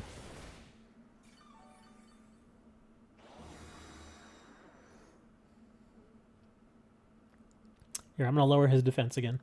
That's why I love the kick that this guy does, because he lowers defense. It hits hard, and it lowers defense. Clankerous Soul. Oh, he rose his defense. Crap. Well, I'm just going to drop it back down then. You know where I kind of want to go? I kind of want to go, but that I don't want to go, is the Trade Center. I've posted pictures of my trips to the Trade Center before. And it sucks because years ago, I used to go to the Trade Center and I could always find a couple of deals here and there. But now that just doesn't exist anymore. It just doesn't happen. It's like, especially with trading cards, everybody wants so much money for their trading cards. And I think that the people at the Trade Center are still kind of locked into that COVID years idea. They still think that they can charge stupid amounts of money for Pokemon cards.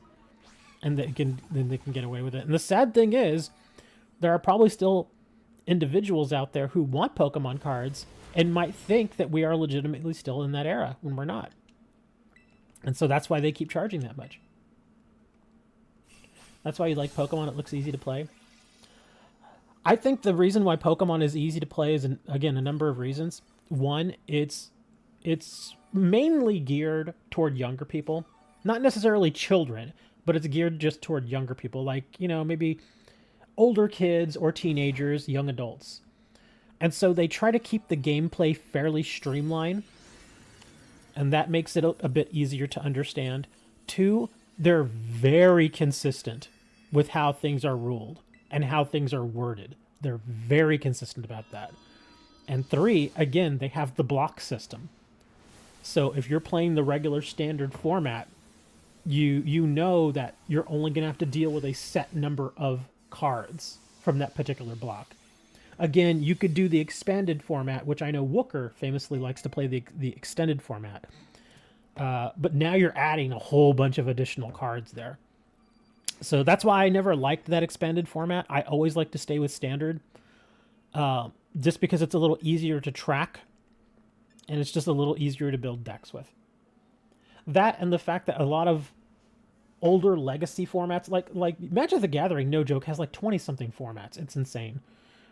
But the expanded format in Pokemon allows you to do some really stupid, broken combos that are virtually impossible to counter. So it's not unusual for you to go and be, and lose by like turn 3. Like seriously, like you take your turn, they take their turn, you're back on your turn, and you're already losing. It's like the game's already over. I don't like that. I don't like games that end by turn 2 or 3. That seems pointless to me. It's like, why even have a game like that if you're going to be able to end it so quickly? It's like, it takes the fun out of it. So that's why I actually like standard Pokemon and standard Magic the Gathering. Because in standard Magic the Gathering, you're basically never going to see that. You're never going to have a situation where it's turn 3 and you've already lost. It's possible, but very, very unlikely.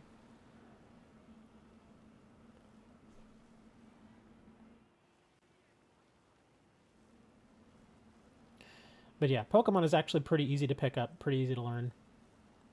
I just wish that they didn't do away with the old Pokemon TCG online. I much, much more prefer that one than to Pokemon Live. Pokemon Live is just bad. It looks so ugly. It's so unattractive. New Yu-Gi-Oh! Play 2 OP free. I think that was the original draw of Duel Links too. Because again, Duel Links, when it first came out, it drew from a very limited card pool. The rules were a bit easier. And it was just much easier to get through it all. Now, of course, that game was designed for shorter games in mind, so that wasn't necessarily a big deal. I forgave it for that because, well, that's the point of it. But again, as time has gone on, it's gotten to the point where there are just too many combos that are just, they're just broken. Occasionally you do get a good match where you're, facing somebody and it's like turn 20 and you're still going, and those matches can be really fun. But then again, as we learned playing Duel Links, occasionally you will still have those matches that you're dead by turn 2. And it's like, what was the point? Why are we even playing this game? Can you imagine playing a game like Monopoly and losing by turn 2? It'd be ridiculous. It's like, come on. Or even a game like Uno. Even Uno, you can't lose in 2 turns. It's designed to effectively negate that sort of situation. It's impossible to lose turn 2 in Uno.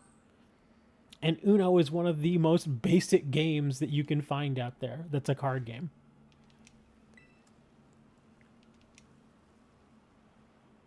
Rush Duel and Duel Links get a ban list already. Yeah, they have to keep doing that because of the way that they do their formats.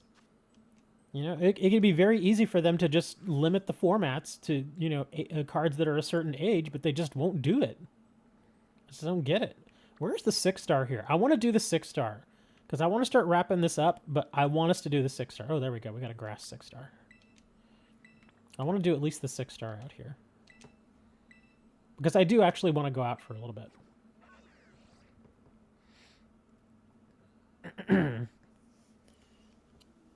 I've always kind of been one of those people that look at the game. It's like, well, if you have to have a ban list,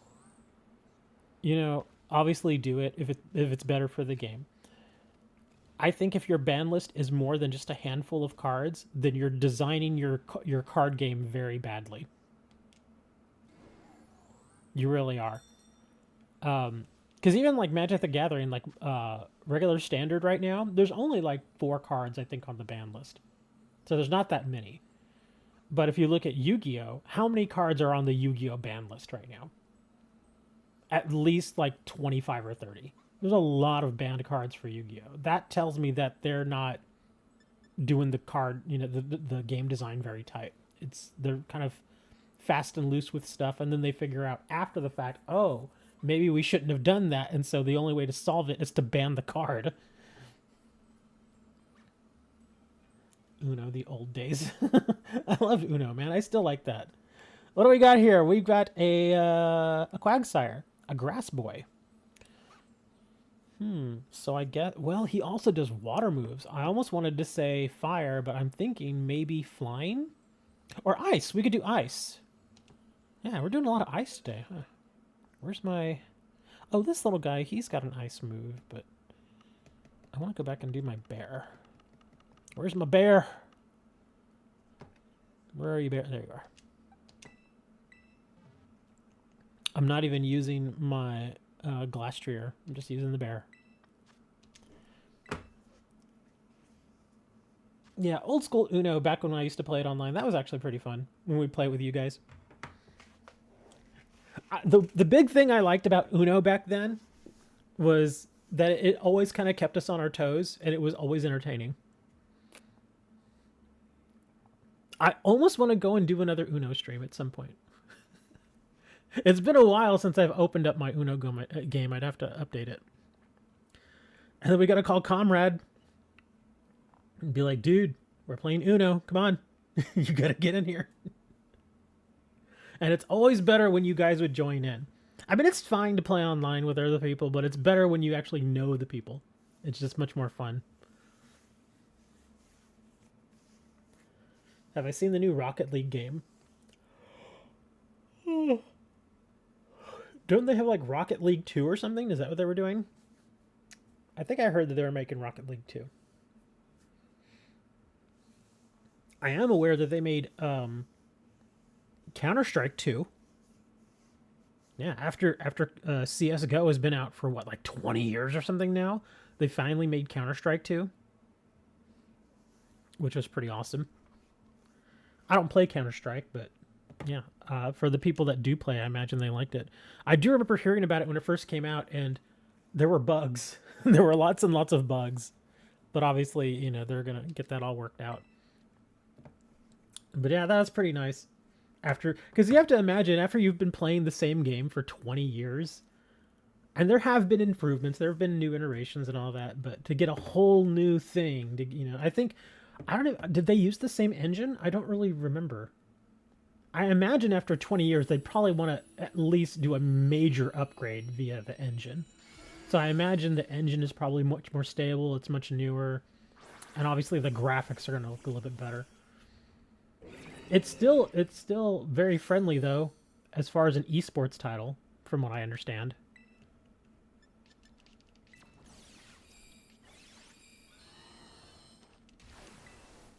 Yeah, because the thing about CSGO is, no joke, you could literally get almost 1,000 frames per second on CSGO. That's how optimized it was. Even on lower end systems, you could easily get like 250 frames per second. Oh, I don't want to do that one. I would do Ice Fang. But yeah, CSGO is kind of wild.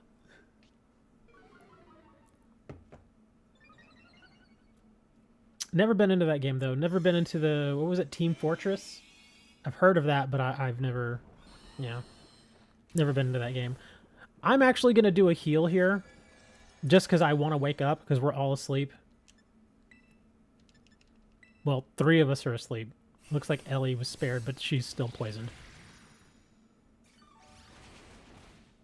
There we go. Now we're all awake and unpoisoned. Oh, wait. Ellie's still poisoned. That's weird. Oh, no, she's not. Okay, good. Metazoo? Why are you suddenly bringing up Metazoo?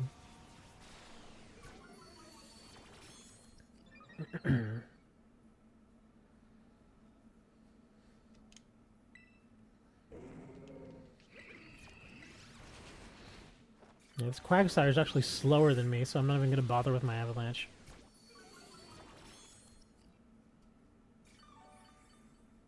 Even with his speed all the way up, he's still slower than I am. That's kind of amazing. And I purposely made this bear kind of slow, just so I could use Avalanche. Really? Just going to keep yawning me? Stupid Quagsire.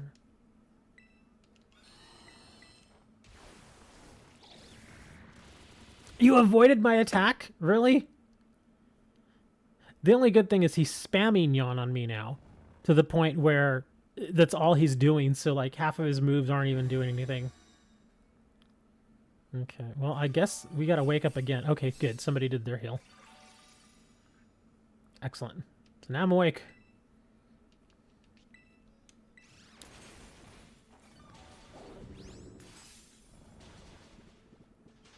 I'm just trying to terrestrialize at this point. Yes, I froze him!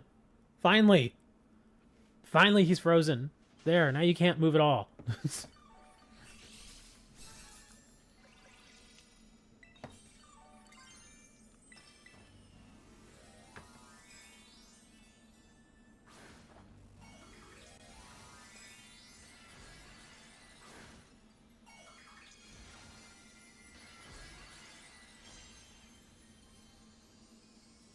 Speaking of video games, Rockstar and GTA 6 are already getting sued. The game is well over a year away and already it's getting sued. That's kind of funny.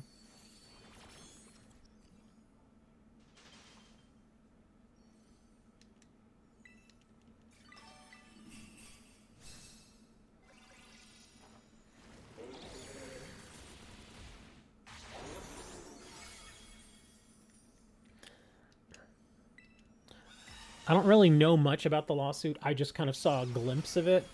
They were like, GTA 6 getting sued. And I was like, oh. But I didn't read the story, so I don't know why they're getting sued, but apparently they're getting sued. I imagine it probably has something to do with likeness or something like that. Like, a character maybe looks a little bit like somebody, and so, of course, somebody's just trying to get a little money out of it.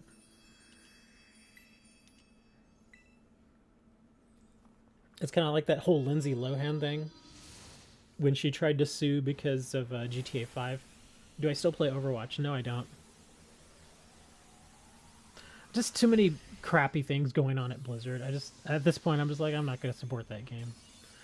That, and I don't want to say I got bored of it. I mean, it's still a fun game. but it just didn't feel like they were really giving us much value. Because, of course, like with most of these live services now, they have battle passes.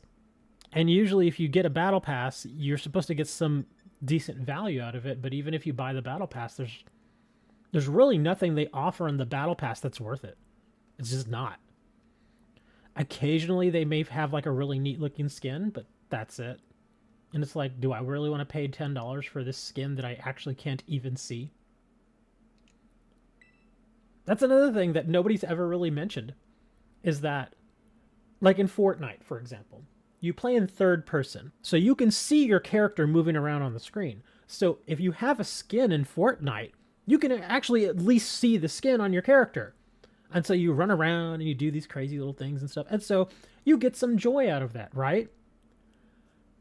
In Overwatch, it's a first-person view. So if you get a neat skin, you don't see yourself.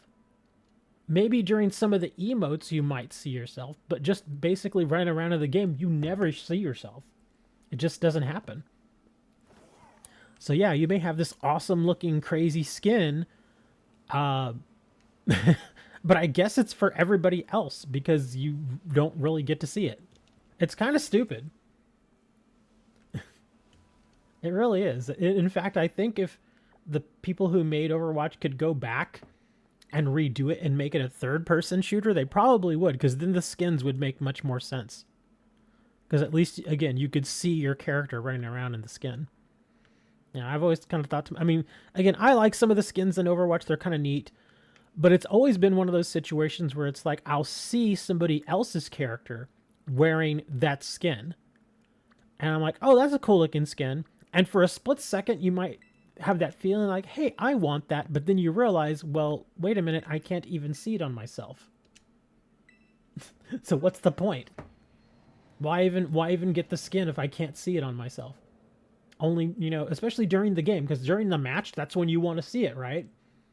You know, I don't want to see it during a loading screen. No, I want to see it when I'm in the match. But yeah, most of the time you don't see the skin. So it's kind of useless.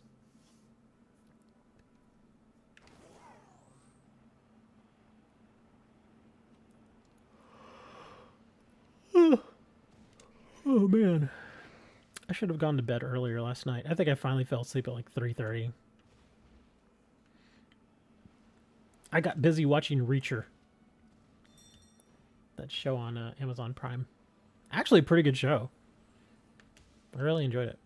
So what do we got here? Oh my, are you kidding me? A 6-star Mousehold. That's a normal type, but he is a fairy. Okay, so I guess we're going to bring in some poison here. Poison or steel? I'm going to go with poison. Yeah, I'm going to bring in my Eternatus, if I can find him. Oh, there he is. Go watch football? No, I got this one last. This is my last 6-star. I just want to get the 6 stars in. And then I'll probably run off and go get some food or something. All right, this is the last one, guys. Let's make it count. Or not. Communications like, no! It's ending early. No, it's not. We're going to do this. I don't care if you give me another air. I'm going to go back in. There we go. Oh, in fact, I want to check the score on that Vikings game. Let me look over on ESPN real quick. Wow, at halftime, the Vikings are leading the Bengals 7-3. What's going on with the Bengals? Last week, the Bengals put up like 36 points, and now they're doing nothing. Oh, one of the Lions quarterbacks says he's going to retire. Teddy Bridgewater says he's retiring at the end of the season.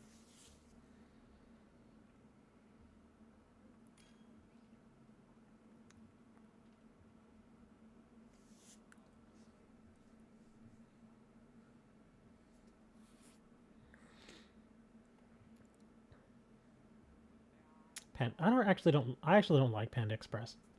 I don't like the way they store their food. Because they make it and then they stick it under the heat lamps.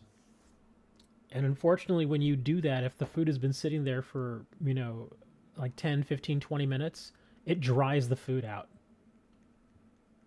What they should be doing, because a lot of times whenever they put the food out there, they don't put a cover on it, which is stupid. Yeah, because like especially with like rice, if you go and you make rice, what you're supposed to do generally is whenever they have these, because they have that buffet style line where the buffet is not for you, it's just so that they can access the food easier to make you your plate.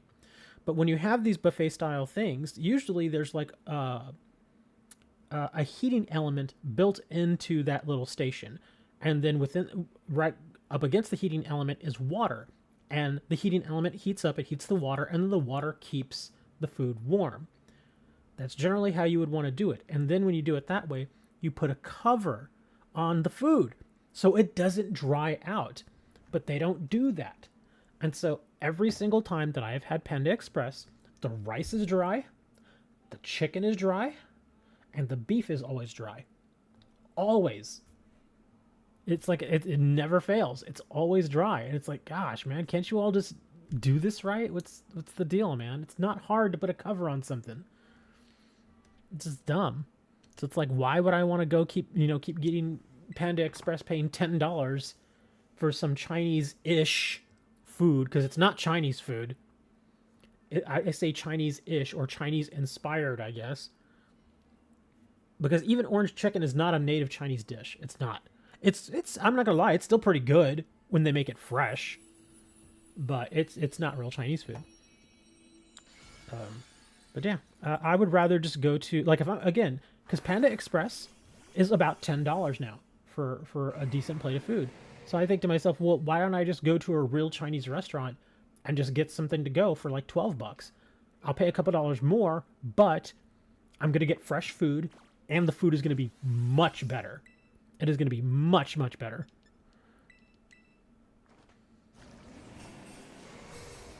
Yeah, there's this place here. I forgot the name of it. I think it's called Golden Crown. Yeah, there's an old mom and pop shop. It's called Golden Crown. It's been here since at least I was in middle school. It's been here a long time. Because I'm old. Anyway. Really? Did he already take that off of him? Oh, butthead. He immediately took the poison off of himself.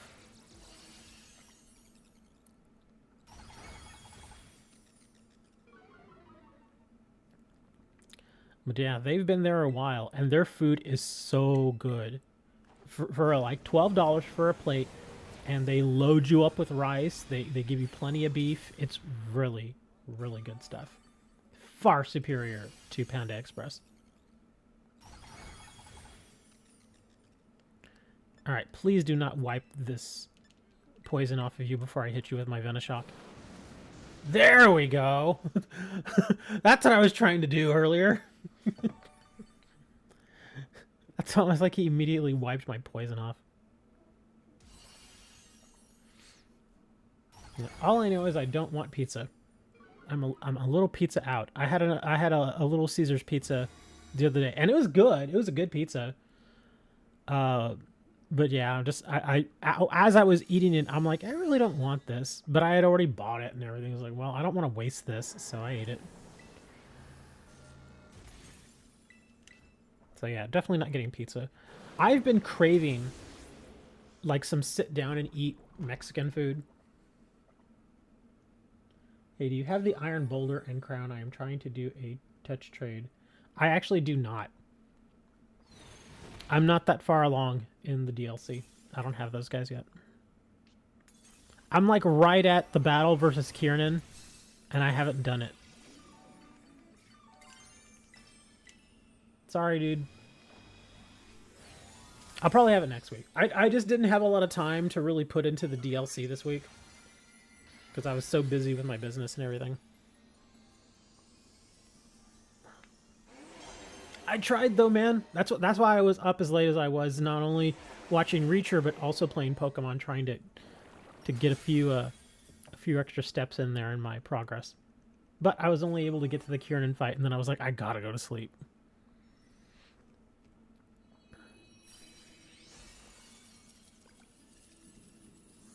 Oh, my stomach is growling too. Like big time. I don't know if you can hear it, but it's growling. All right. Last catch. Come on, give us a Mystica or something. Give us like 40 Mystica.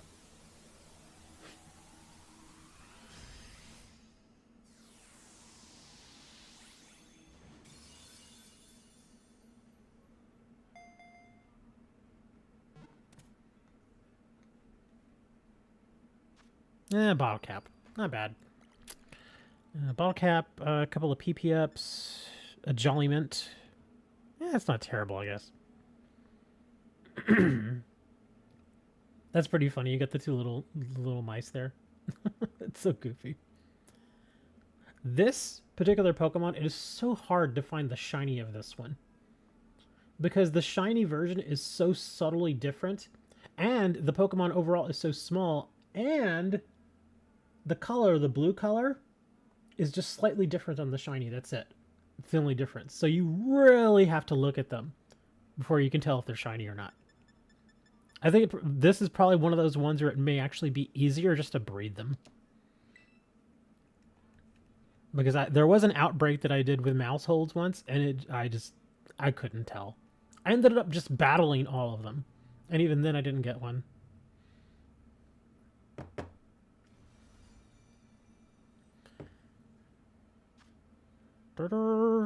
Family of 4. The larger pair protects the little ones during battles. When facing strong opponents, the whole group will join the fight. So even the kids are getting in there throwing things like, you know, stuffed animals and Pokemon cards at them. Yeah, get away from my mom!